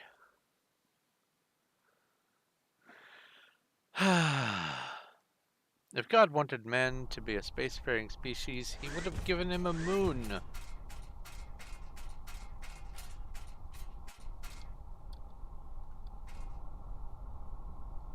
Ooh.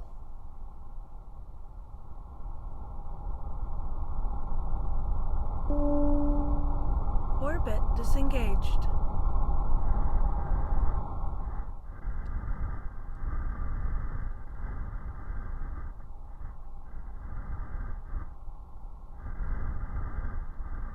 And you're a gas giant.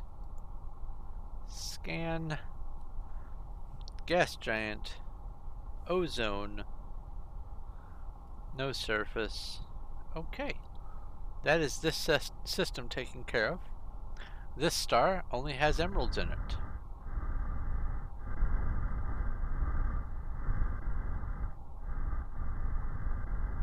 There's a star right there.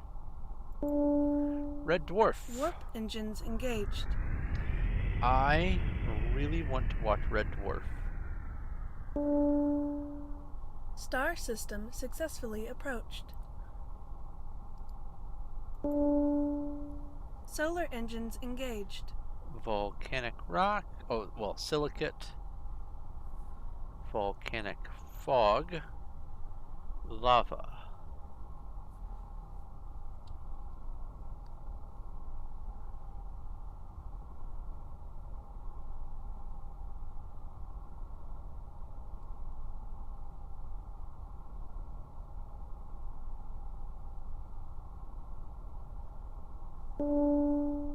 Warning. Planet contains hazards. Come on, Proceed asteroid, with run into the caution. planet. Kablam! That's so cool.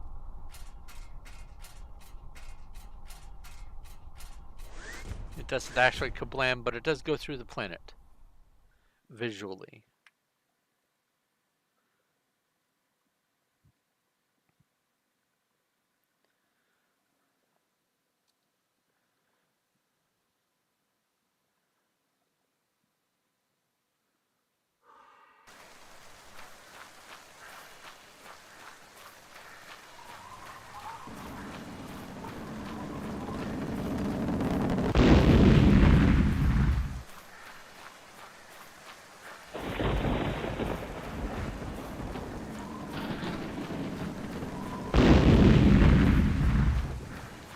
It is probable that after I do this stream, which will take however long it's going to take, I'm thinking I'm going to potentially look into making a pasta dish along with some green bean casserole. I'm thinking meatball and Gouda pasta. Just regular meatballs, not like Italian meatballs or Swedish or anything like that, just, you know, meatballs. With some nice Gouda cheese. And then for the green bean casserole, obviously the cream of mushroom soup. But in addition to that, well, and the french fried onions.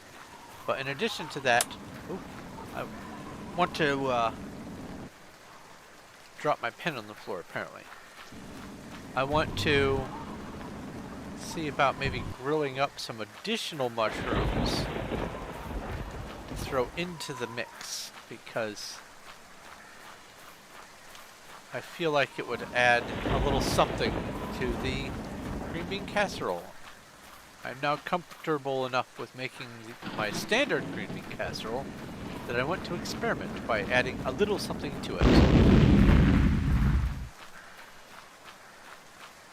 And since there's already mushrooms in the cream of mushroom soup, I feel that having more like grilled mushrooms might do the job. Why do you keep landing when I'm talking? Might do the job.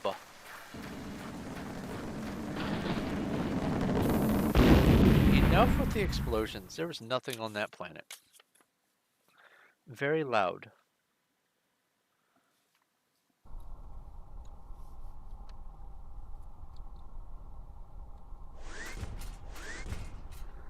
You wish to hit them. Yep. Yep, that's the curse of the pacifist run. As you go, if I could hit you right now, you'd be dead. Orbit disengaged.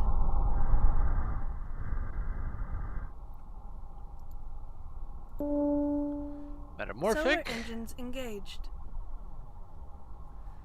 Nothing, nothing. Nothing. Tra-la-la.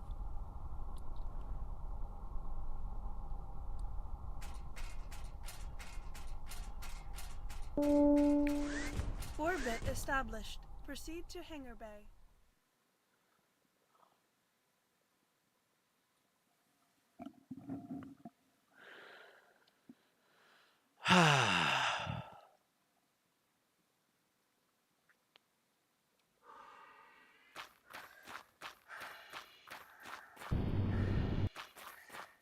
Don't see ruins on this world yet. Okay, are you radioactive? What are you? What is this? What is this thing?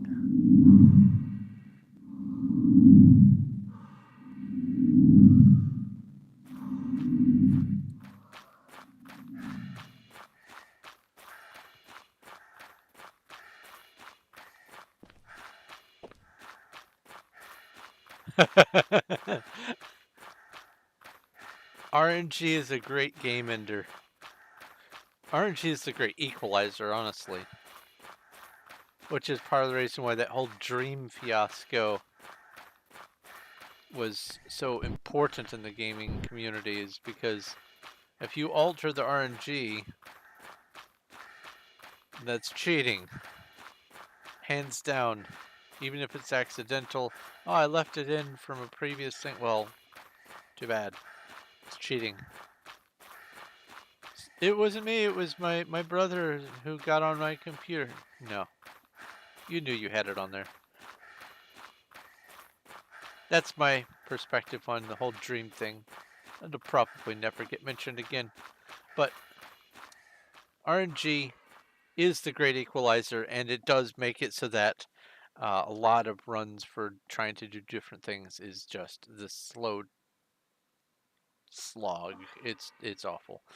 I have on Minecraft, I have had RNG just hose me down and rinse me off because oh wait, I have emeralds. This is, I think this is diamond. Yep, diamond.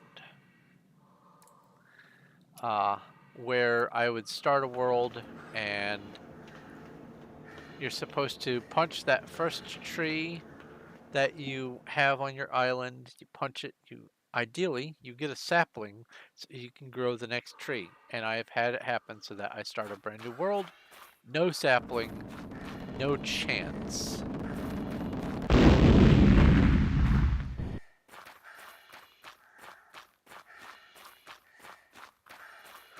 Ooh, my flashlight counts as part of my HUD for the little circle thing. What are you?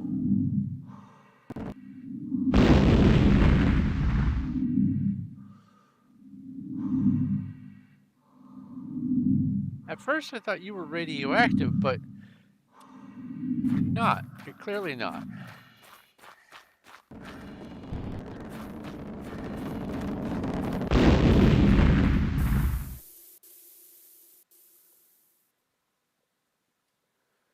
All the bosses in Tristram were archers. That's a nightmare.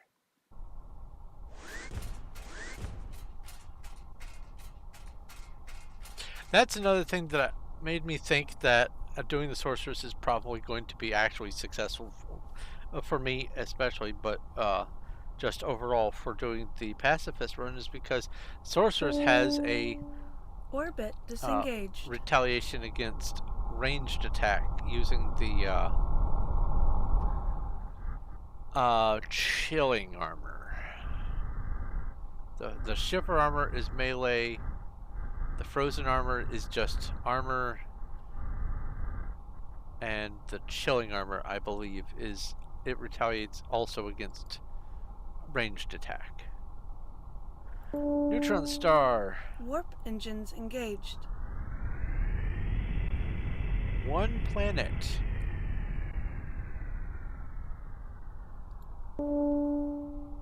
Star system successfully approached. Silicate Solar rock. engines engaged. Hydrogen, frozen ammonia.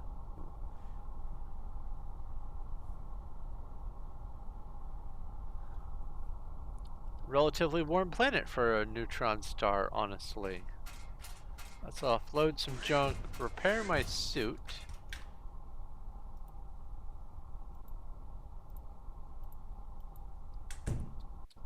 Oops.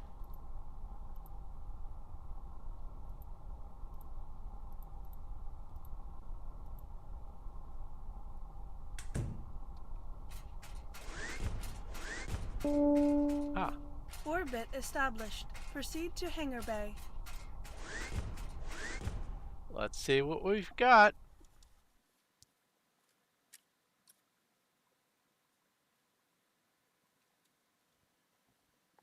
Well, I am honored I was able to convince you to try a pacifist run on Diablo 2.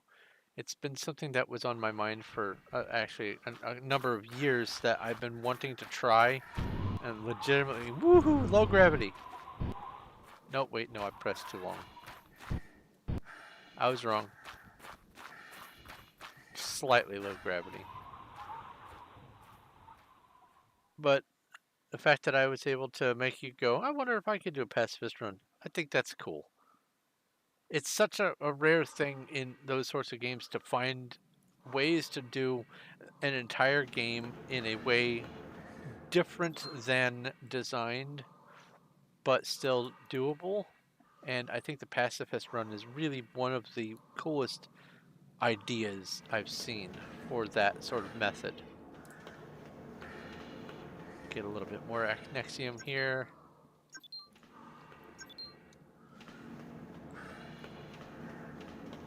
Let's get back to the ship. Or actually, I didn't fully explore this planet. There might be ruins on it. Let's go back in the cave. Moonwalk into the cave.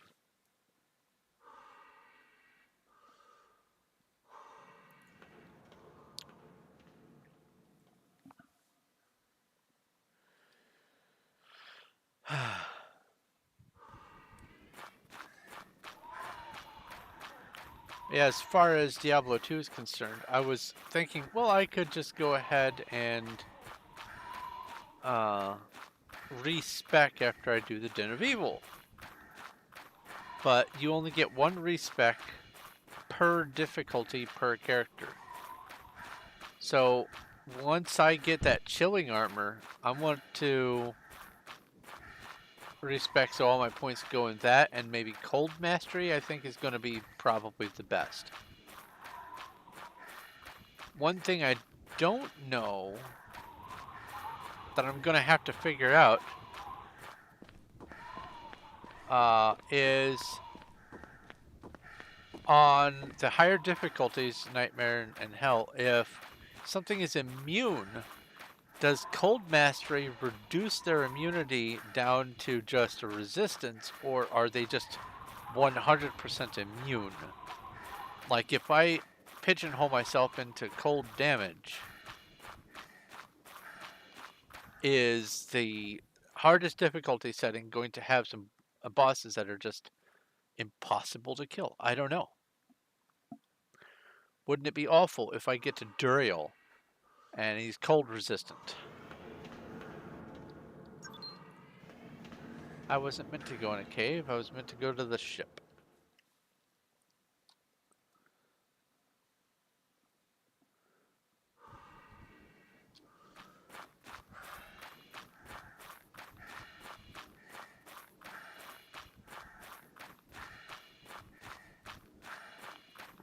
So I think I'm going to have to try to look for a non-cold nova, so lightning or fire nova, if I can do that as a retaliatory thing to attacks.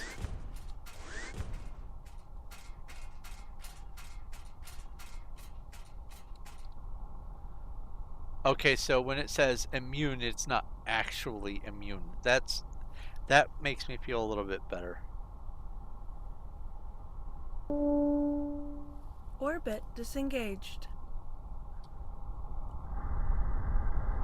All right. Now, I believe there's a 9th star. I seem to recall mentioning 9 in this sector. And there it is. Warp engines engaged.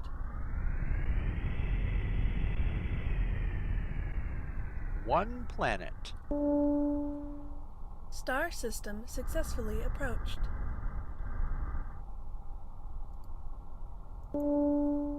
Silicate. Solar engines engaged. Ozone. And frozen sulfuric acid.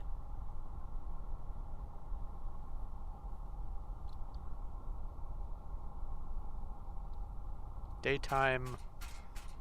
Slightly cold. Orbit established. Proceed to hangar bay.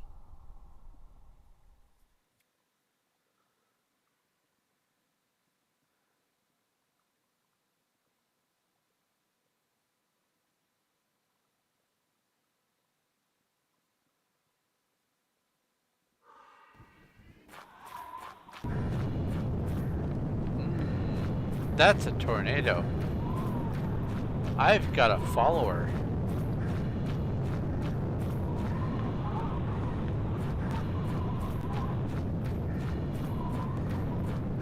Oh, here's the debris.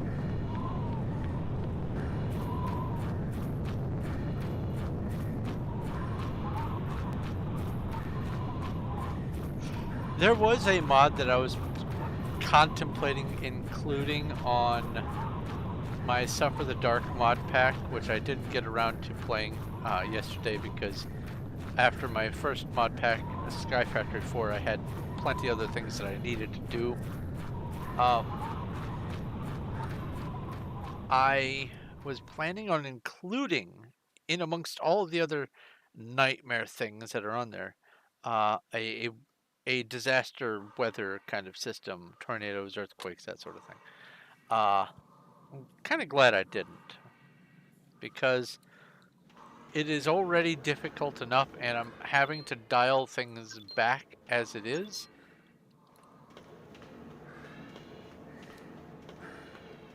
No ruins on this planet as far as I can tell, and it is Acnexium only. So you know what? That's this star system done. We're not even 3 hours. We're not even 2.5 hours into the stream. I'm going to another sector.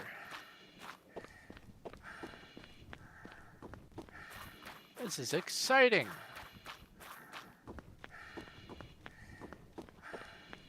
Way less time spent now that I'm not exploring all the caves and having to stop for air. This is so much faster. This is definitely going to be more than a sector a day. Or a week, or however I want to look at that. Come on. Hello? There we go. So, star chart. Orbit disengaged. So if I am wanting to go there, I'm in sector 32. I want to find things that are in sector 30.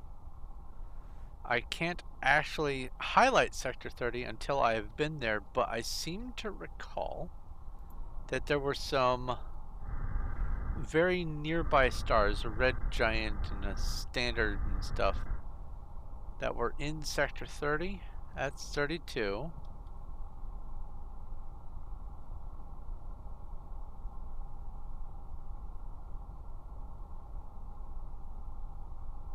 Oh no, that's 34.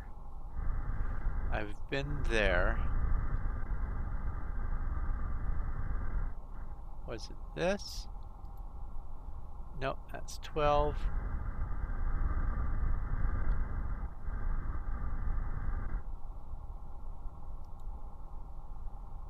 Sector 30. Here we go. Warp engines engaged.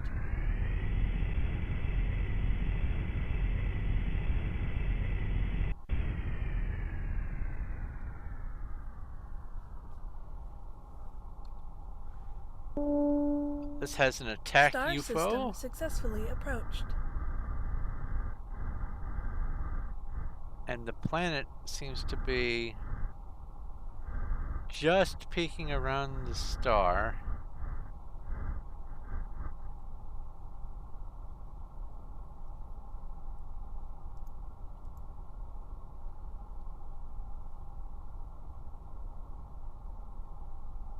Give it a little bit more time so I don't run into the sun. There we go. Solar engines engaged. So we have silicate rock and nothing. So we've moved on to Sector 30. Well, Sector 30 anyway. Yay, I didn't clip the sun.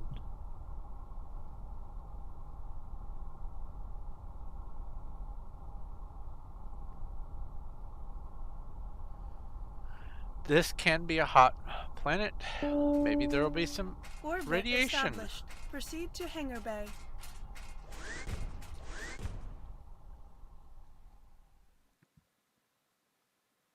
Some like it hot.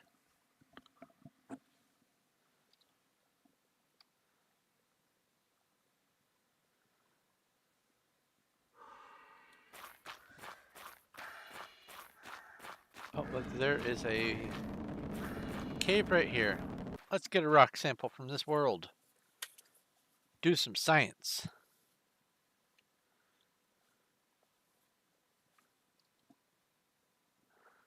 Our universe is a sorry little affair unless it has in it something... I didn't read it fast enough. Oh well. Acnexium. Fuel source.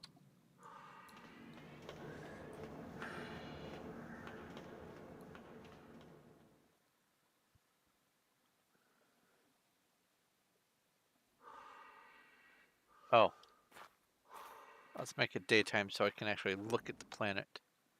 I'm going to take a drink of my drink. Just a moment.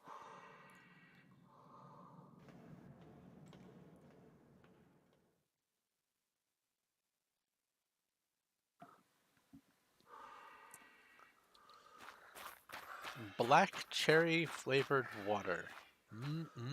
Delicious.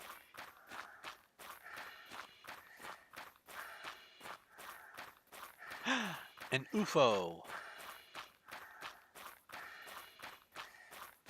No robots.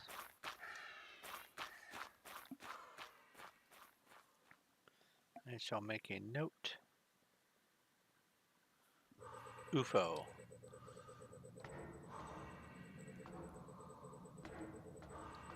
See, this is an entrance-only UFO with a lighting glitch. Yep.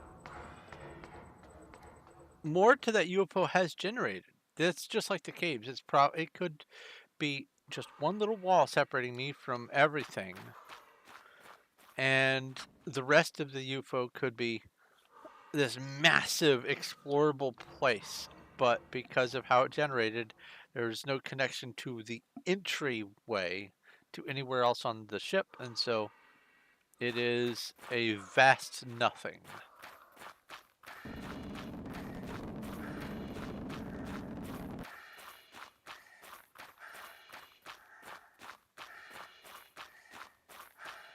And yes, there's another cave there. I went in that cave. There's that cave there. Looks like because of the number of caves and the fact there's an UFO, there's not even going to be a surface chest. I haven't found a single surface chest today. That is so weird.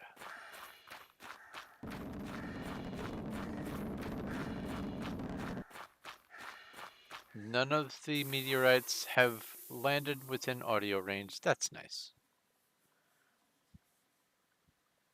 Okay. That's this whole star system explored. All one planet of it. But now I can do this and go star chart. Oh, I'm on the star chart. And it says 10, it says 6 planets, or 6 stars, 10 planets. That 10 planets is a lie. And this is something that the dev hasn't tracked down yet, why it's putting the wrong number of planets. He, as I understand it, thinks that there's a preliminary stage where things are laid out for the planets, and then after that stage there's the actual generation when the planet number is finalized, and the actual finalized number is not what gets thrown onto this, it's the initial number. And so this number up here, number of planets 10 in the whole star sector, is incorrect. But that does mean that there are for sure 6 stars in this sector, and now I can select the sector so that when I back away from this I can get shot at.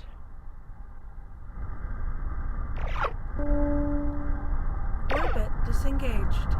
Okay, where are you, buddy? Where are you? Oh, hi. Okay. I got it on my very first hit. That is wonderful.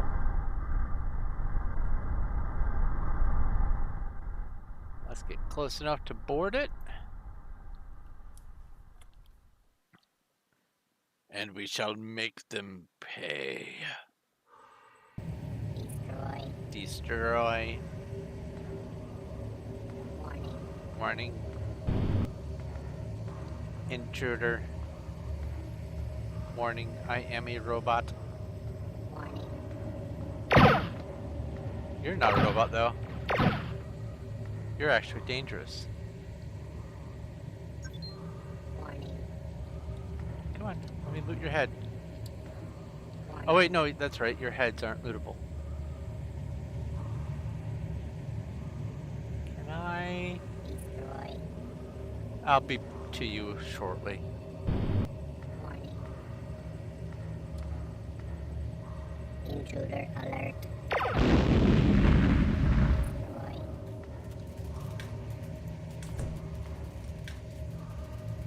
I'll take all that.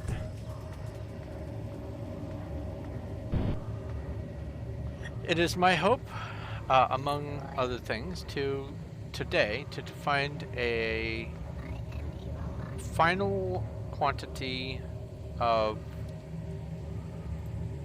ammonia resistance. I need 15% more ammonia resist to be fully safe. Warning.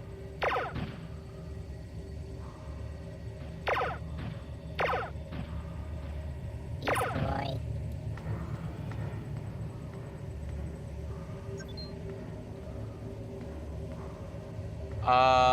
That robot just phased into the back rooms, apparently.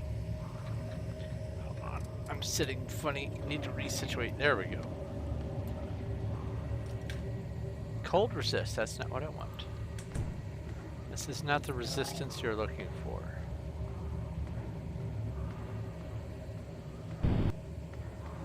Warning.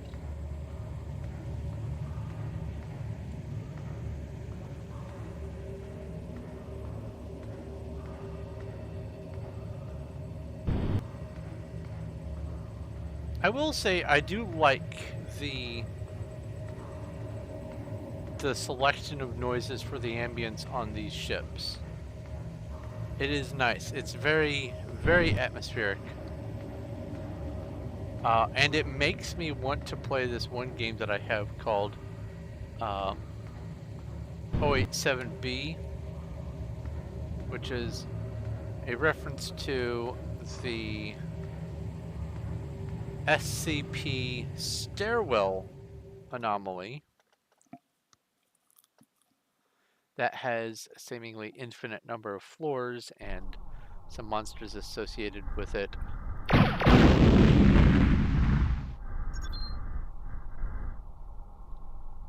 Alright, next star. Brown dwarf, one planet. Warp engines engaged.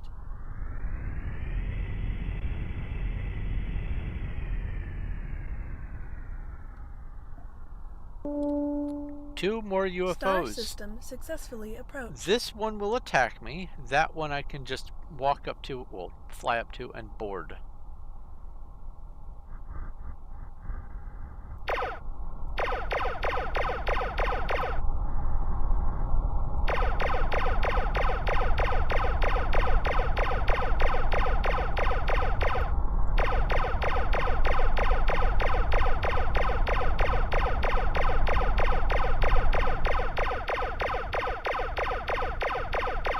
Come on.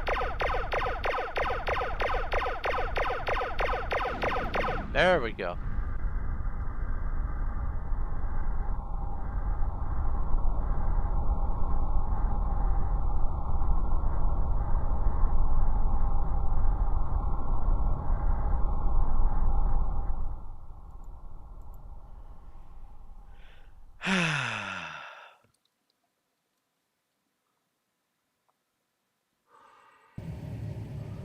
All right.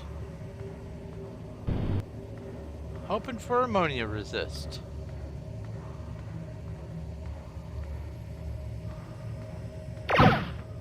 You scared me, sir. For that, you shall perish.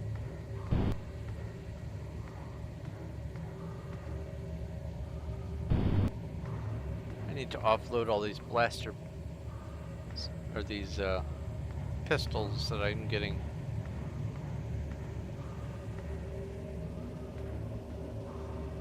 Unload and then offload.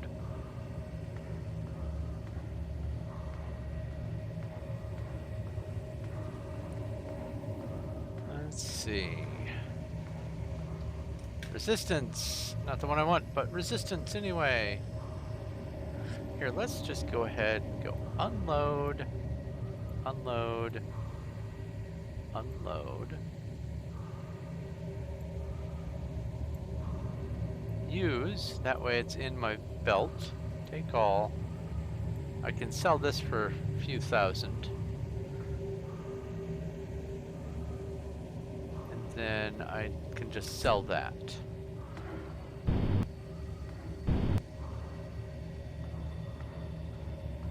Oh, dead end.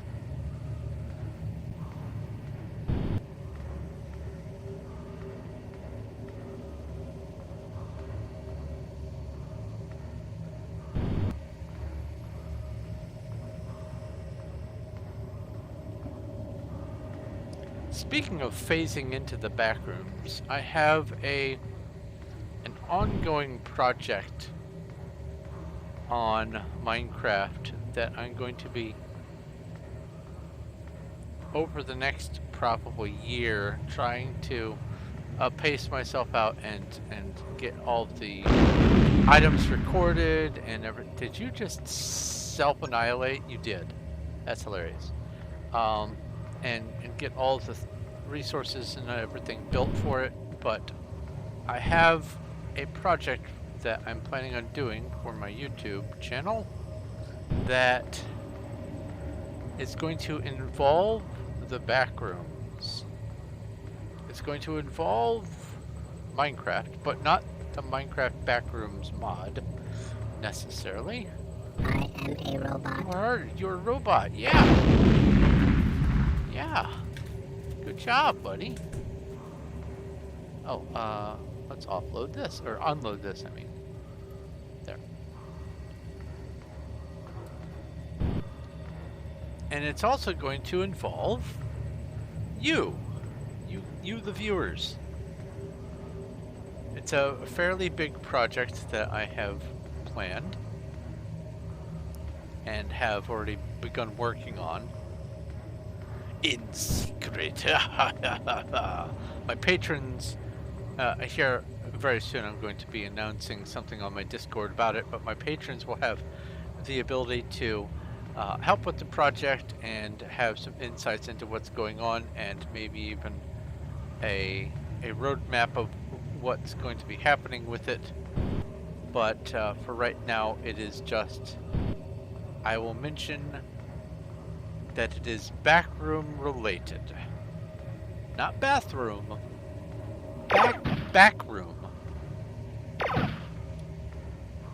I can't believe you've done this.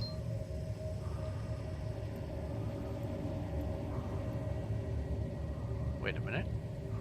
Can I... Yep. And what's in here? Repair kit. Ew.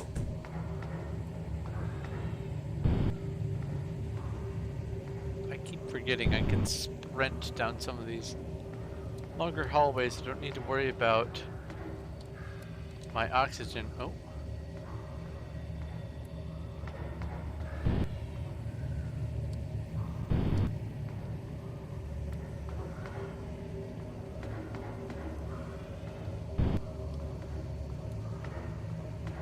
Wait, is that? No. Okay.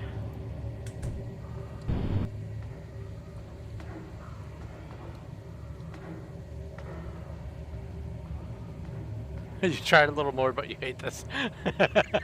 It's a slow slog when you're used to going just go, go, go, go, go, kill the monsters, get the loot, yay, I am going fast, yay. When you're used to that slow trudge of doing a pacifist run, it takes a special kind of patience. And I guess it's not, obviously it's not for everyone. Not everyone's going to want to do that sort of a challenge because it's a huge time commitment, and a lot of people just don't have the time to play a game like that. They want to go, all right, I have this time allotted for me to do some gaming, and so I'm going to get as much gaming in as possible. Challenges like this are for people who their life kind of revolves around gaming.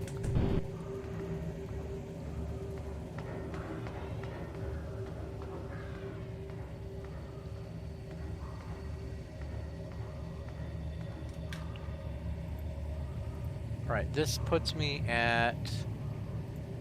I'm at 45, and this will put me at 48. So, I will see if it goes up above 50. I think it stops at 50. I don't know if I found out on my last playthrough before I started this stream series if I stop at 50 reflection or not. That's going to be one of my discoveries. For science!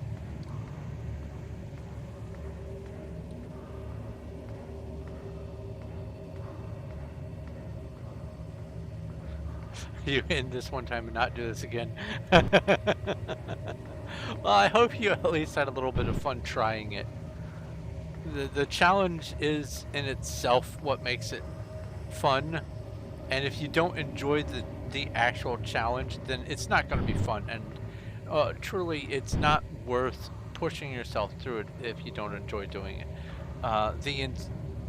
The only incentive that you have for doing one of those sorts of challenges, either bragging rights to say, hey, I did this challenge, or that if you have one of the few circumstances among people to be able to go, yes, I am satisfied with my efforts, I get my dopamine that way, then that is delightful and wonderful, but not everyone has that.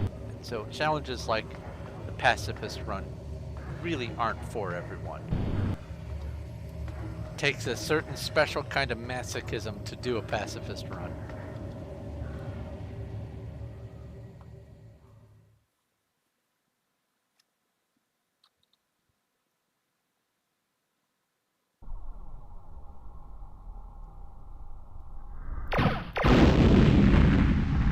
Yes, and that's why I wanted to do the pacifist run, because I can go through the entire game just bam, bam, bam, bam, bam, done.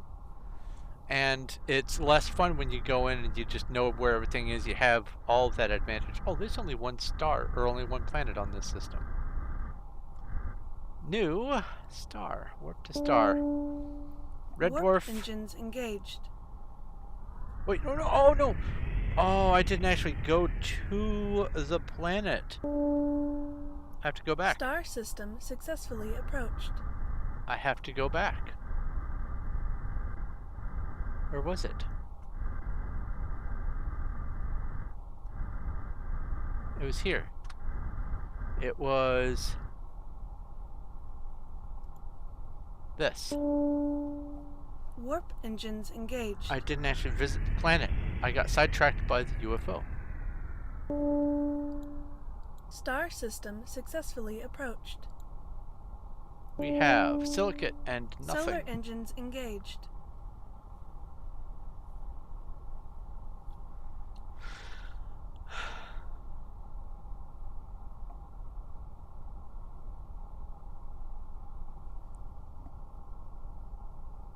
But yeah, my pacifist run last week.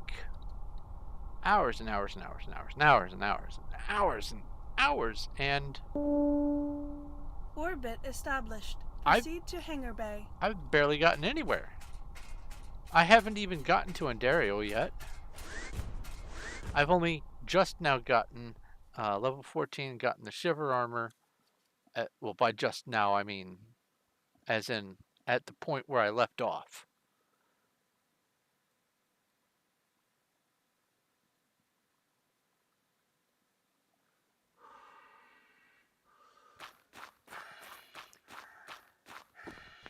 Hey, it's a crashed UFO. I'll bring this up on my little map here. You are a robot, yes. Yes, you are, buddy. Intruder alert.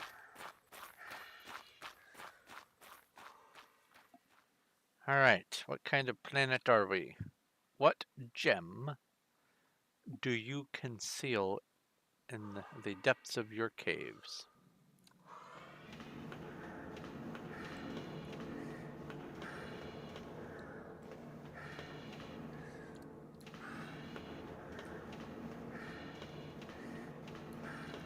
Acnexium!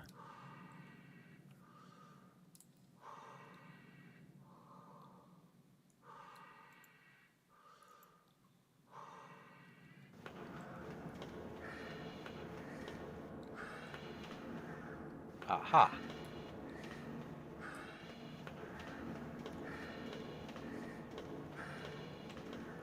That's funny, a floating stalactite right in the cave entrance. Like a snaggletooth.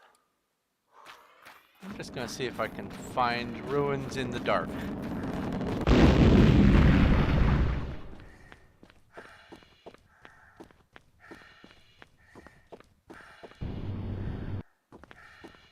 This is probably much less interesting on YouTube because of how the darkness is affected by YouTube compression, but I can at least get a glimmer and I see nothing. Now I will go to Brown Dwarf 32. I hope I can find it. Oh wait, I've been there, so I can do this. Well, actually do this, back away.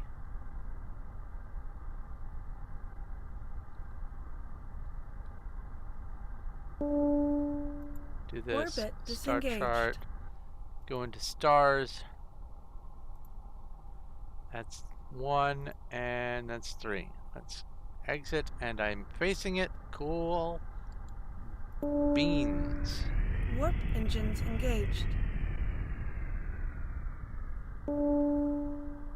Star system successfully approached.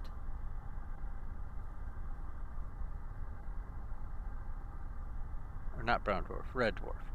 Red dwarf -30-3. And there are 5 planets. 1, 2, 3, 4, 5.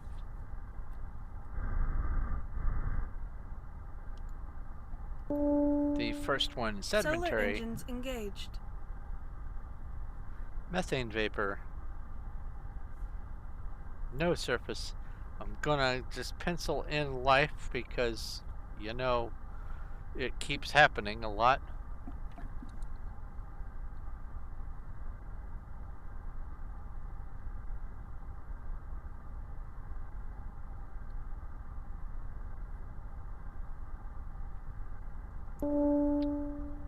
Orbit established. Proceed to Hangar Bay.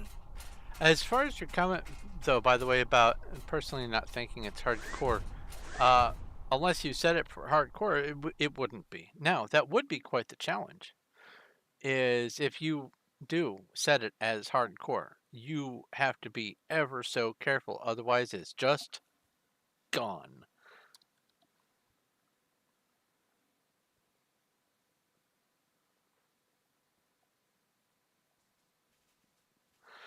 I hear life.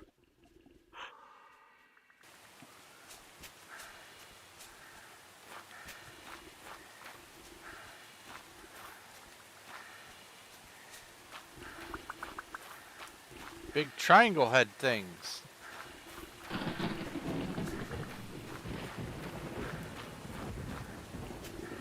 They're not attacking me yet.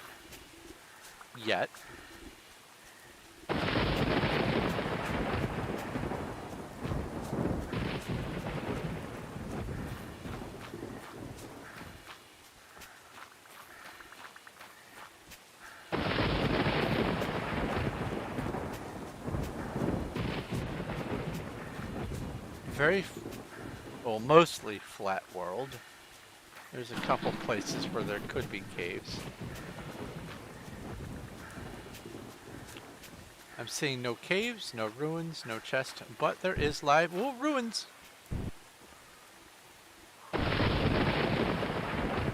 I spoke too soon. There are ruins.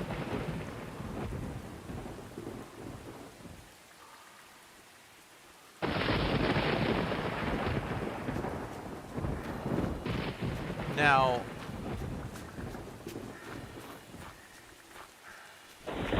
are these the dungeon ruins? Yes, they are. What kind of key? Diamond key. Take all. Use this. Diamond key. What ancient artifact are we getting?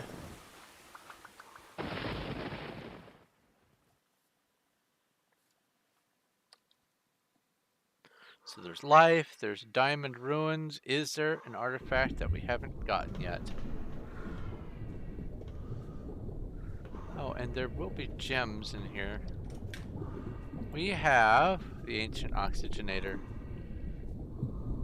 That's okay. That's alright. What sort of gems? This is an emerald's place.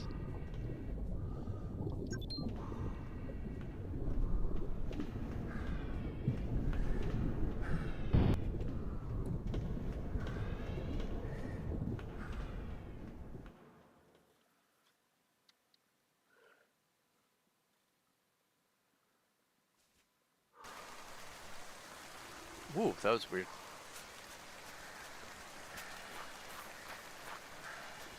Okay. Took 3 hours. Found the first ruins. Was it fruitful? Hardly. But we have gotten some rubies. So, I mean, you win some, you lose some. Let's offload all this junk.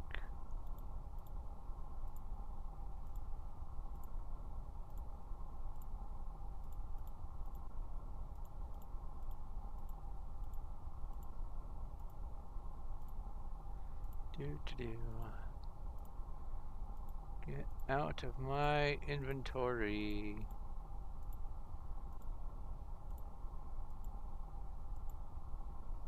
All the way back here. Let's go ahead and use this. Fill my tank up again.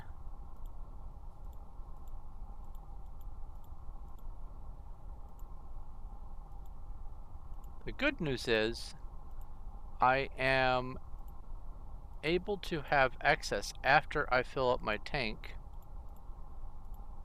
So that means I am harvesting more fuel than I am using, which means I won't run out. That's good.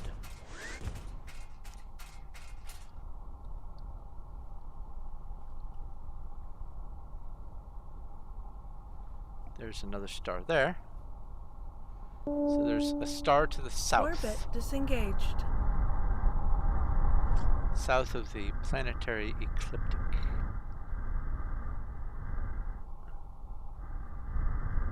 Okay. Right here. Hiya! Come on, mouse. Sulfur. Solar engines engaged. Methane vapor. And no atmosphere. Orbit established. Proceed to hangar bay.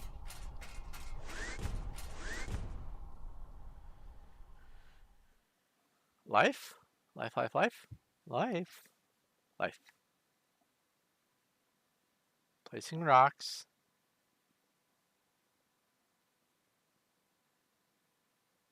Life.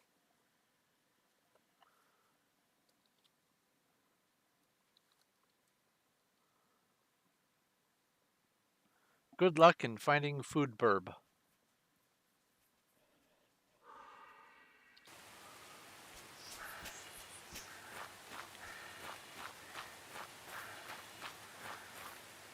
Cave.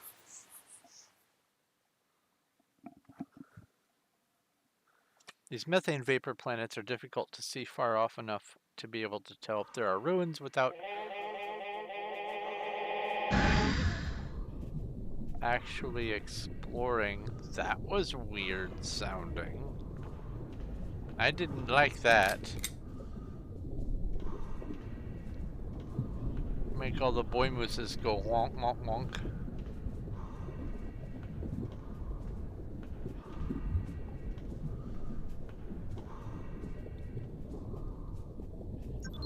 Sapphire. There's cobwebs. Anything past it? No.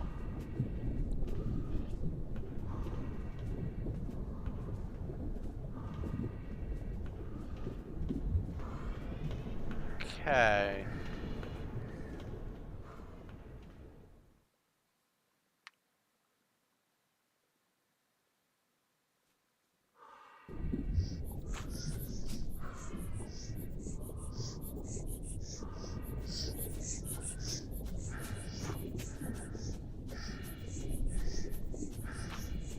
Let's explore this world. Hey, it stopped raining. That's nice.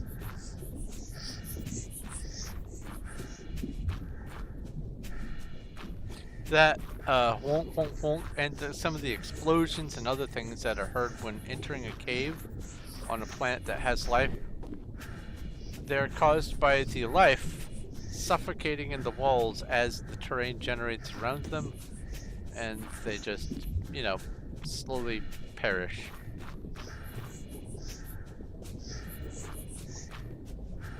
I found nothing that indicates ruins.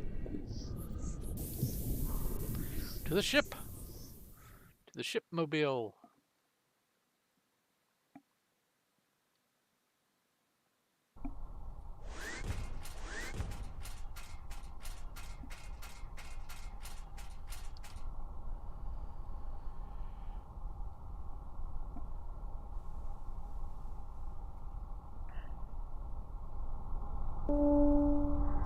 Orbit disengaged.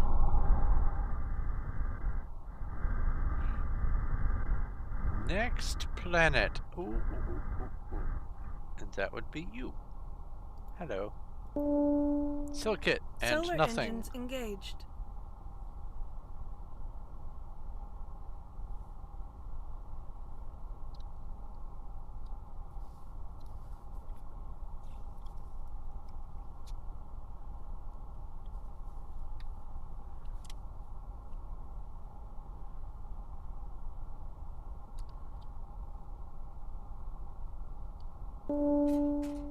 Orbit established. Proceed to hangar bay. Doop doop doop doop. I almost reached over for my crackers that I have sitting here. Won't be doing that during the stream. Sorry. Sorry, mouth and stomach. I don't care if you want a snack. I'm not going to be during the stream. Please, thank you. Exercise restraint.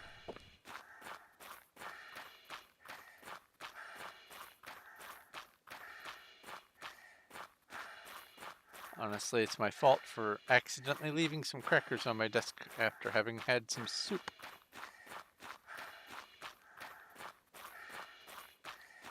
I see a cave.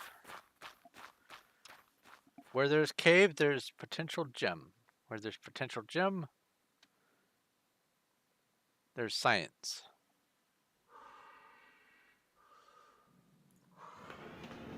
Acnexium! A lot of acnexium.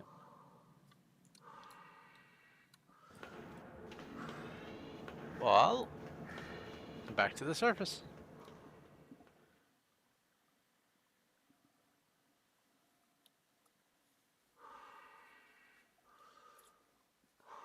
Oh, right, it's dark. Let's change it to daytime by moonwalking twice.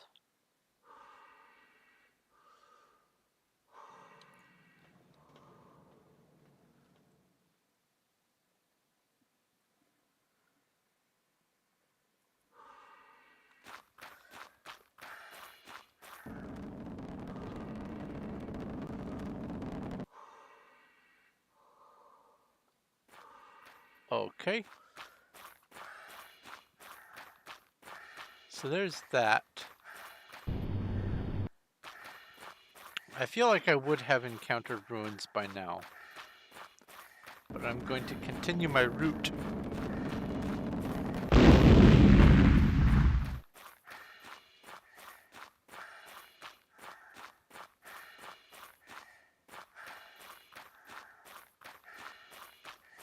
Ish.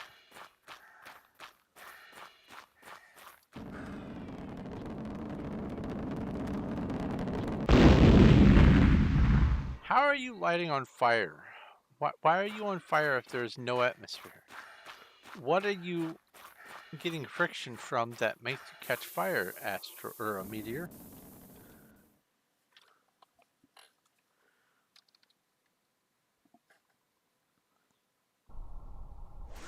You should just be a rock plummeting to the ground. No atmosphere, no resistance, no drag, no friction. Just thud, here's a rock. I get it. I know. It's for Orbit disengaged. the adventure of it, but still. The science part of my brain says, where friction come.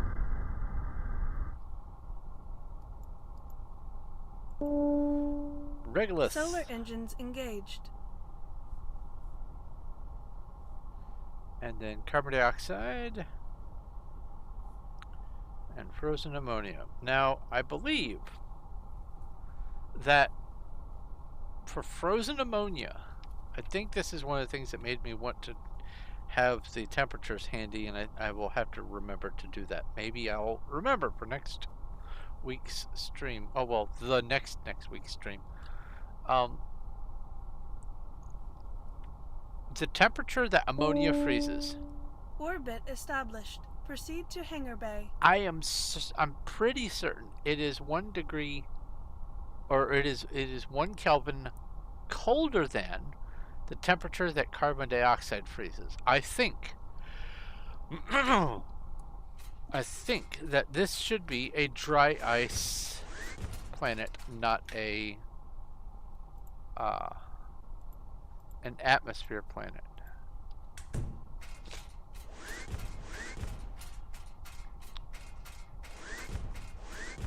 Because if the surface is cold enough to freeze ammonia, then I believe it is also cold enough already to freeze carbon dioxide gas solid.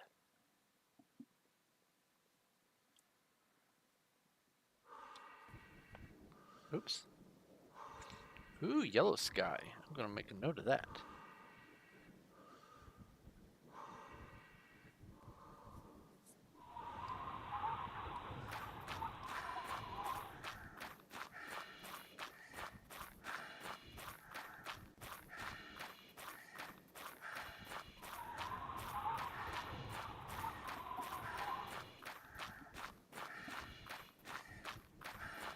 I see a cave. Cave means rock sample.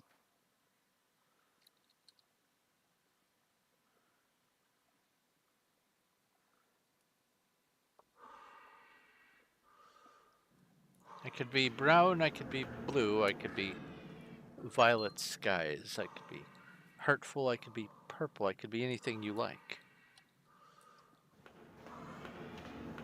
But I would do anything for love, but I won't do that. However, I'm never going to give you up.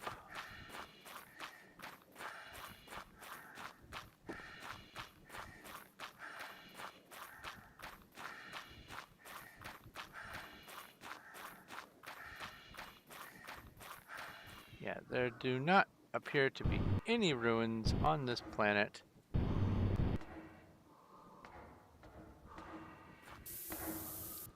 Go on, select it. Last planet on this star system.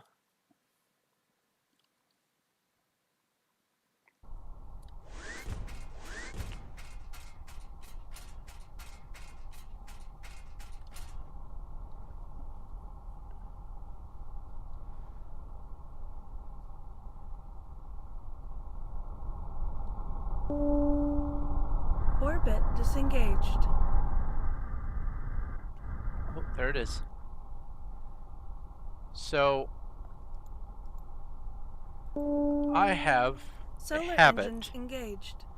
whenever something reminds me of some song I know, of breaking out into song. And I am making a concerted effort not to do that for my streams and my videos and stuff for two reasons. One, people don't always like to hear that sort of stuff. And two, when I have a song that Orbit I do know established. rather well, Proceed to hangar bay. I have typically practiced it enough so that I can voice match the original track and artist. To the point where when I was in college, I was in a local to me band. I was the vocalist for AB Positive, a cover band for Typo Negative. And I, as best as possible, matched Peter Steele's voice, and it was all good times and all that kind of stuff. But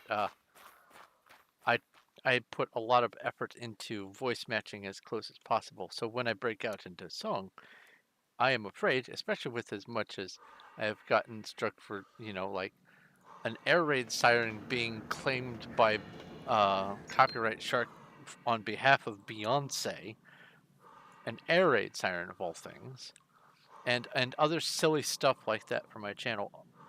I don't want to give them a chance of my voice matching an actual artist and them going, sorry, but you can't sing that. It's copyrighted. So I'm having to avoid my instinct to burst out into vocals when things remind me of it. So count your blessings. You don't have to hear me sing.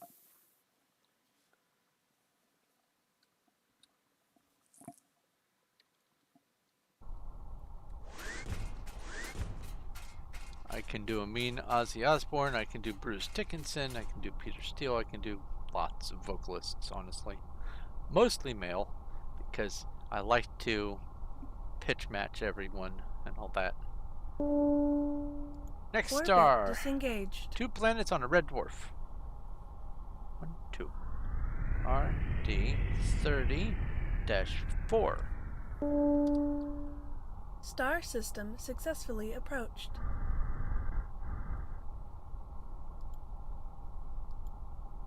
The database Solar is still engines working. Engaged. This is wild. The database, even after that derp that happened earlier, it's still working. Alright, nitrogen atmosphere. So, inert gas. And then frozen mercury.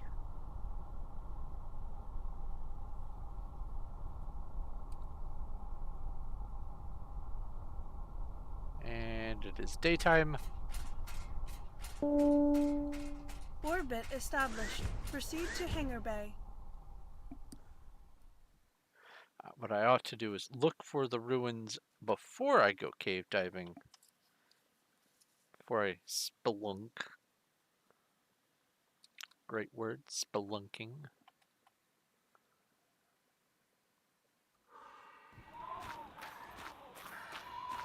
I'll look for caves and then and ruins, and then after I've seen if there are ruins, I can go into a cave that I've found. I think that is the better course.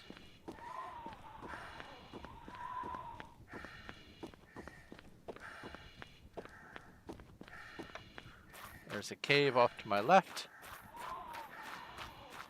I'm ignoring it, and we'll continue looking for ruins of some description.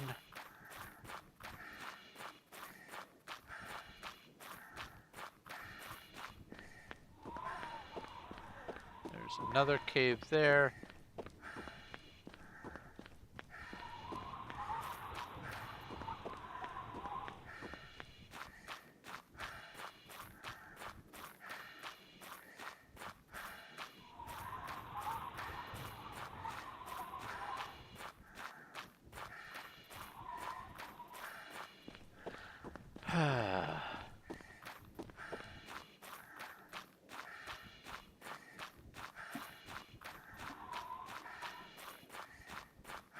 Anything I can do better. I can do anything better than me.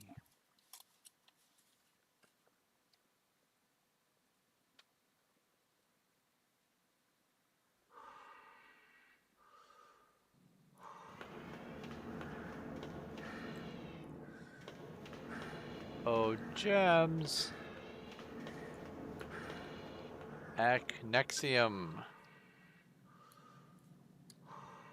Okay.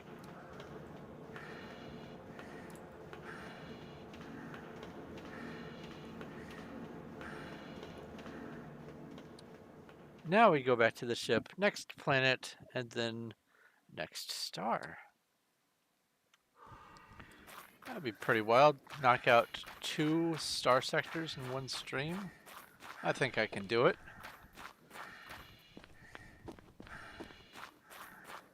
I think I can do it in such a way that it won't be an enormously long stream. Probably less than 5 hours.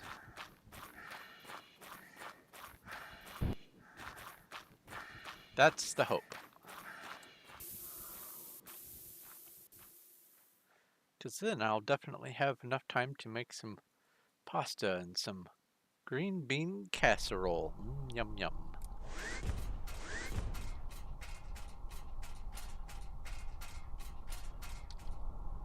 Oops.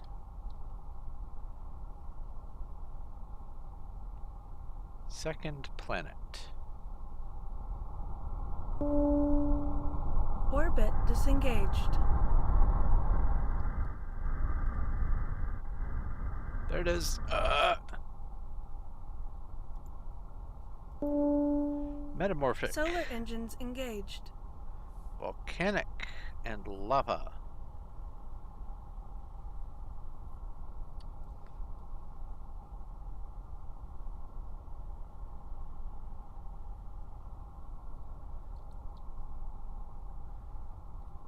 This is great. I am having a blast today. Warning.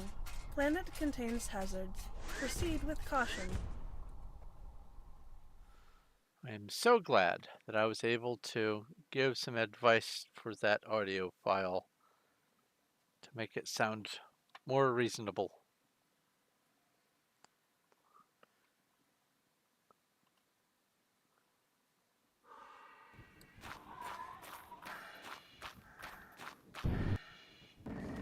Ooh.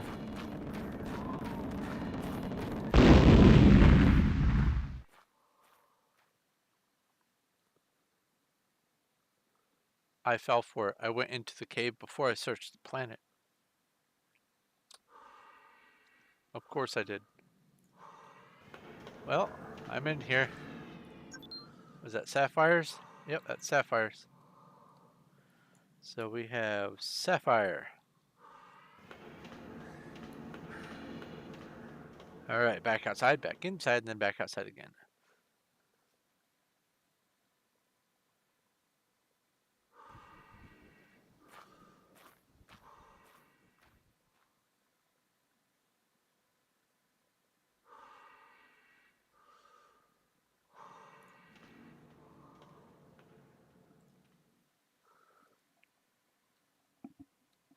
Honestly, on Volcanic Fog Worlds, there is some reasonable view distance, but I just as well have full daylight.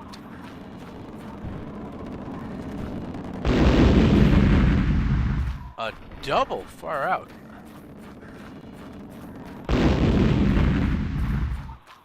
That, by the way, is a direct quote from George Carlin,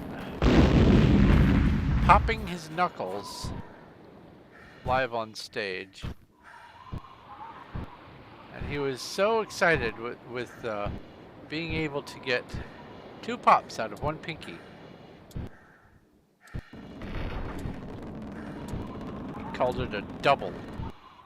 And then he followed it with a very, very jubilated far out.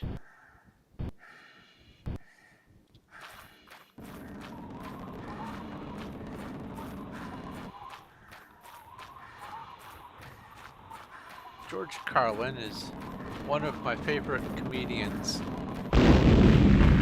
because of the diversity of things that he tried to cover. Yes, he had his routines, but in amongst his routines, he threw in enough diversity of other things to make it more far-reaching than a lot of comedians. A lot of comedians have just their favorite little niche, and while he does have that, or did have that, R.I.P. He also had a lot of other stuff that he tried to include and pursue, and he was even an actor to an extent in a lot of stuff. So that was nice. Good comedian. Very wearing his emotions on his sleeve kind of person. If something bothered him, he did not keep it to himself at all. Orbit disengaged. Which, honestly, that's the healthy way to do it. If a little scorpion stings you, you don't keep it to yourself. Warp engines engaged.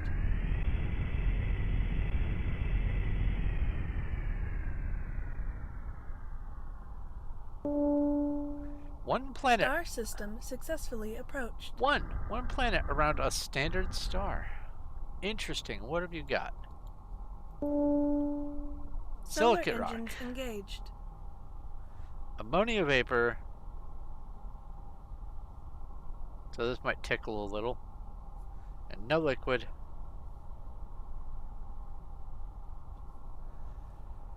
Gonna do it anyway. Warning.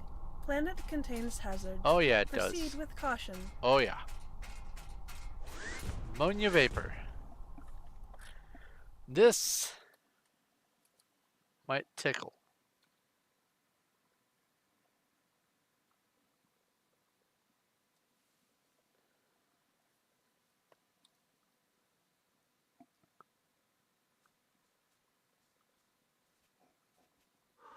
Oh, I hear life.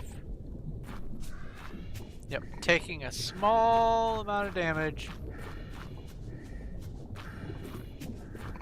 The things I do for science.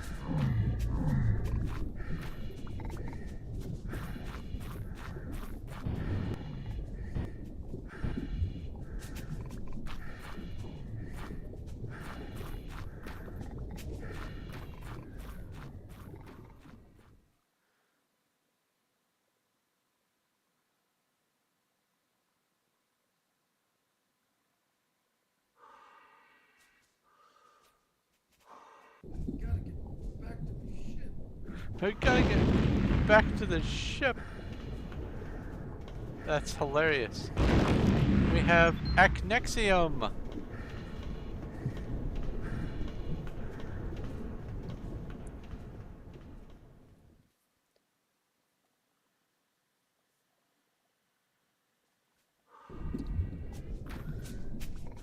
And I'm gonna say, probably rightly so, that there are no ruins on this planet.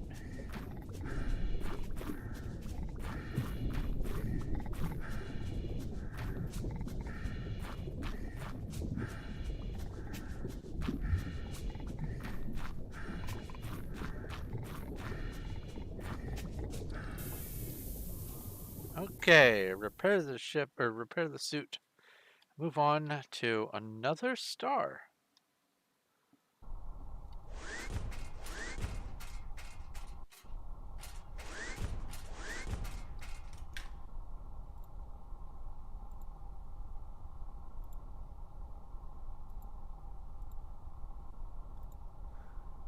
Oh yeah, 197 remaining. Yep, I'm good. Deposit all this so that I can have some verification for finding new stuff.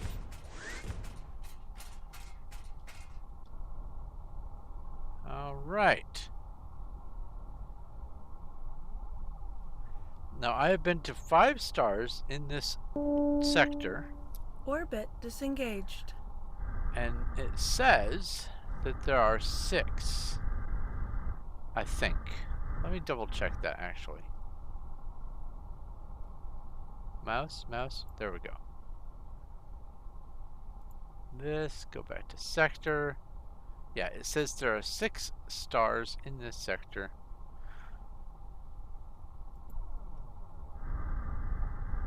So let's search.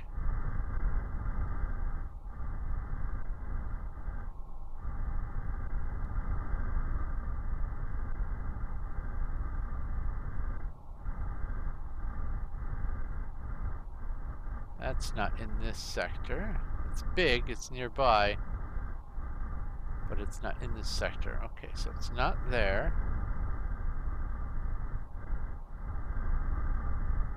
It's not there. I've been to that one.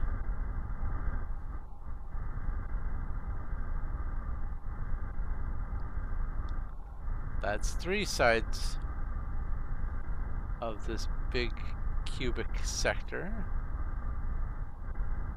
Keep scanning, keep scanning.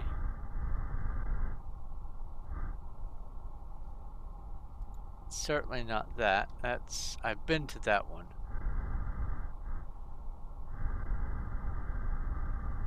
I fear that it might be behind the star.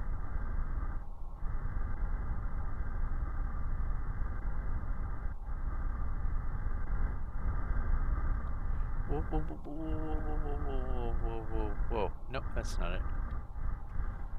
Okay, it might be behind the star. So here's what I'm going to do. I'm going to go this way. I'm going to fly forward.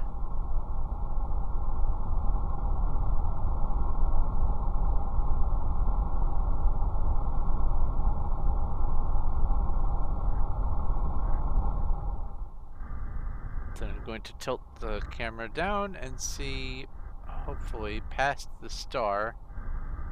No. There's one other way to do this.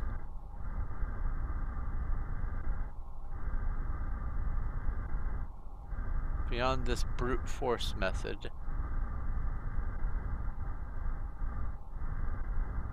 That is to go to another sector and then come back. And I'm really close to this border.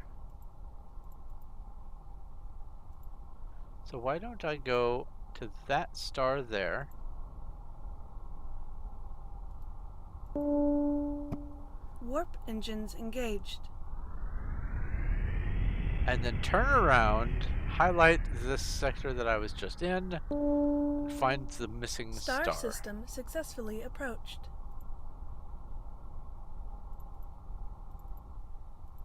this, do that, exit.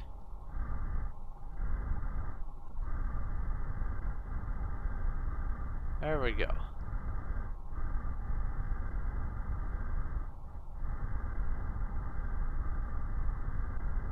Wait. Am I still highlighting? Hold on. Oh no, okay. Yeah, this is right. 1, 2, 3, 4, 5, 6. Warp engines Magnetar. engaged.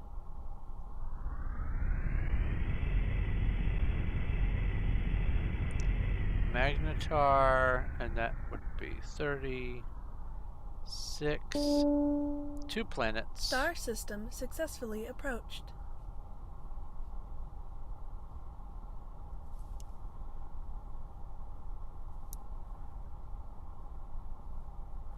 There we go.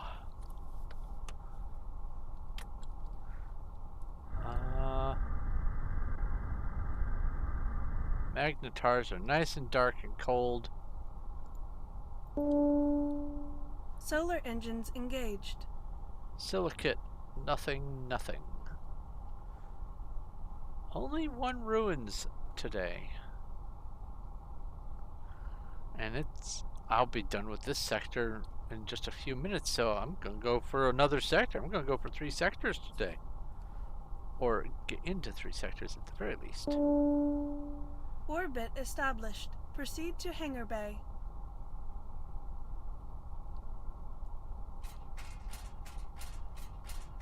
So it's 34, 32, 30, and then next will be 31.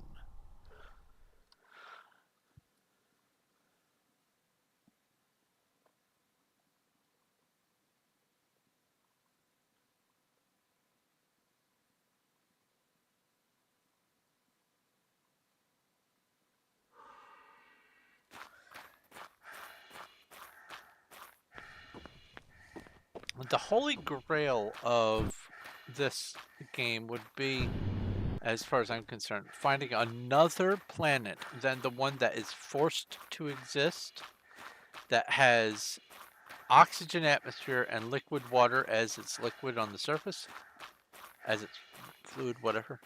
Find another planet with those same conditions. Doesn't matter if it's sulfur, sand, or silicate rock, or anything like that.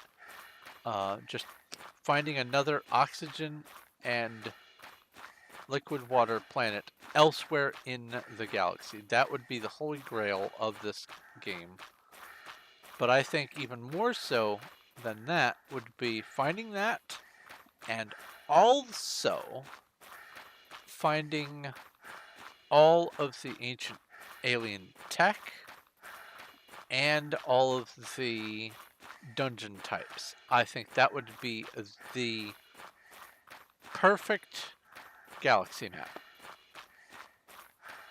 And there are no ruins on this planet. I have found no chests. What kind of gem are we? Last planet. Wait, no, second to last planet of this sector.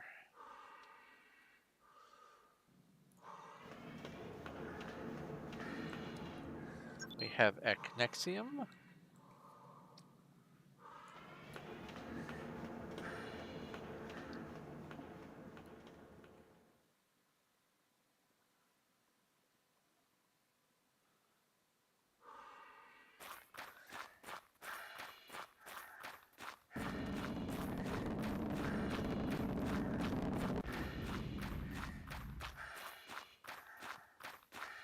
The difference between a meteor and a meteorite is a meteorite has the right stuff to land on the ground.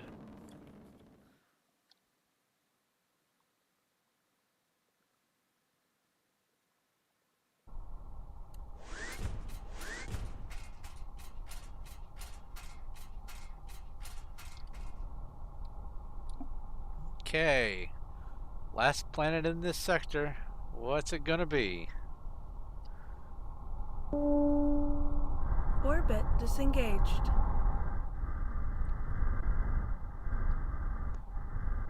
Found it. Solar engines engaged. CO2 and frozen ammonia.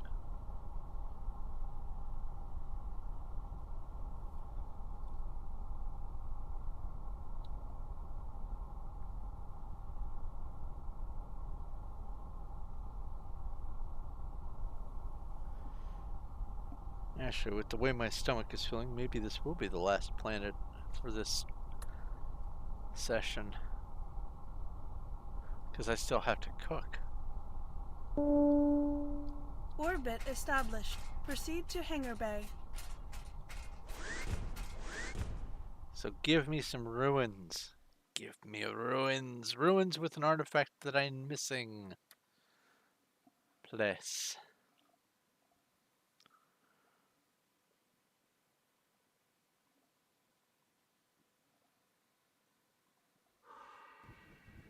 Yellow sky.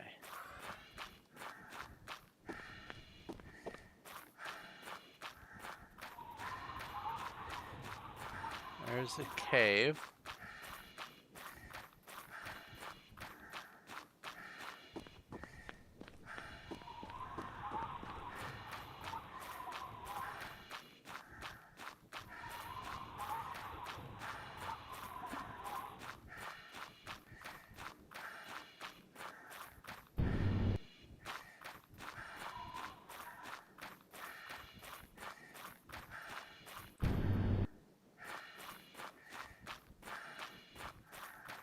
I see no ruins. I also see no chests so far. Ow. I have seen a cave.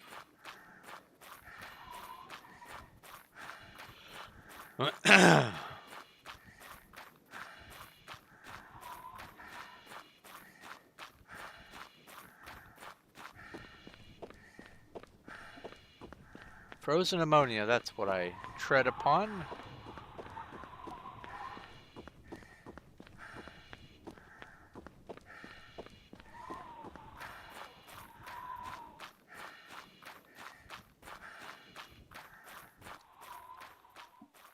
What does this world have to offer?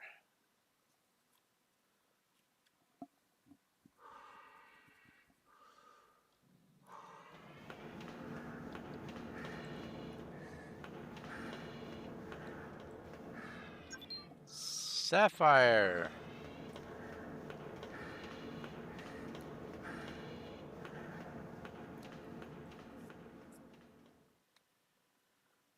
Okay. Sapphire gems. Excuse me. Sapphire gems, yellow sky. Nice planet. But wouldn't want to live here.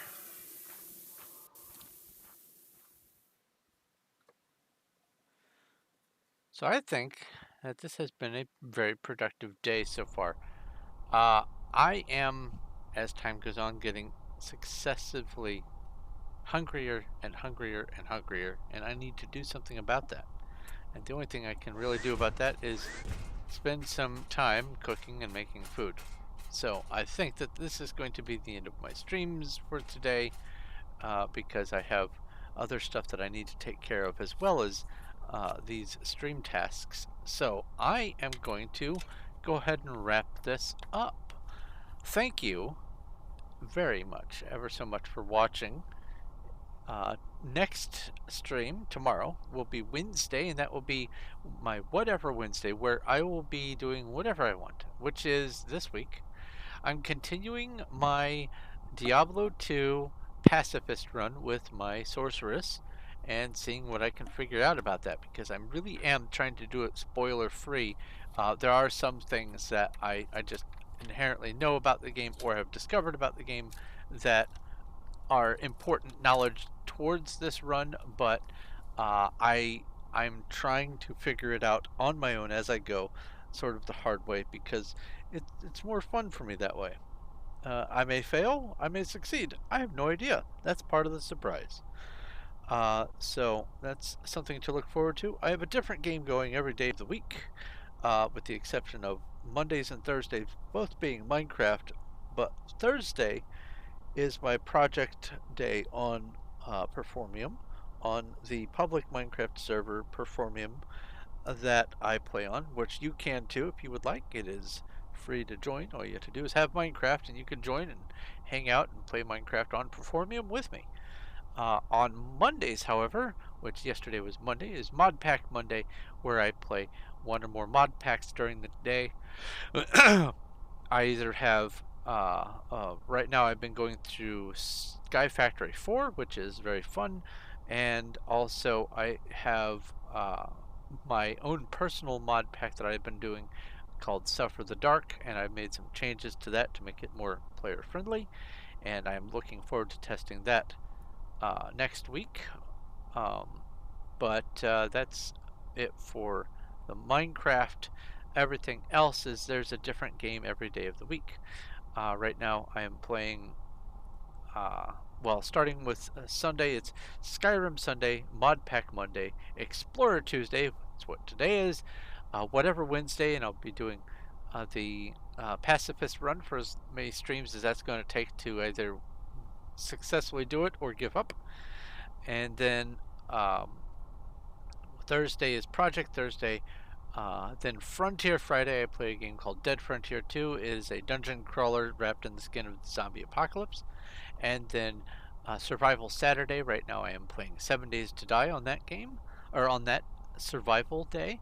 And that is basically it for the week. So if you're interested in any of that or seeing what I might play in the future, just go ahead and subscribe and ring the bell, and you'll be able to be notified when I'm streaming and what I'm doing. I have plans next week from Wednesday for about 4-ish days, Wednesday, Thursday, Friday, Saturday, maybe Sunday, of not having a stream because I will be out of town. We'll see about on Sunday. Sunday I might have a late stream getting back. But that is it for that news. I also, I will say that I have a Discord. If you want to join the Discord, do pick a role. The link is in the description below for joining the Discord. There's lots of stuff going on over there and lots being added all the time. I have a Patreon and a Streamlabs link down there. If you are interested in helping support the streams or just my channel in general, it would be greatly appreciated. But also, if you want to support in a cheaper way, you can just like my video, comment, tell your friends, most importantly subscribe. I'm trying to get to and beyond the 2,000 subscriber mark, and I'm ever so close, 80 something away. I can just taste it. And every one of you lovely crew members is welcome, and hopefully you will get some enjoyment out of at least some of the things that I do on this channel. But I'm going to go ahead and wrap things up here. Thank you very much for watching. This is Thorn of Night, and I will talk to you later.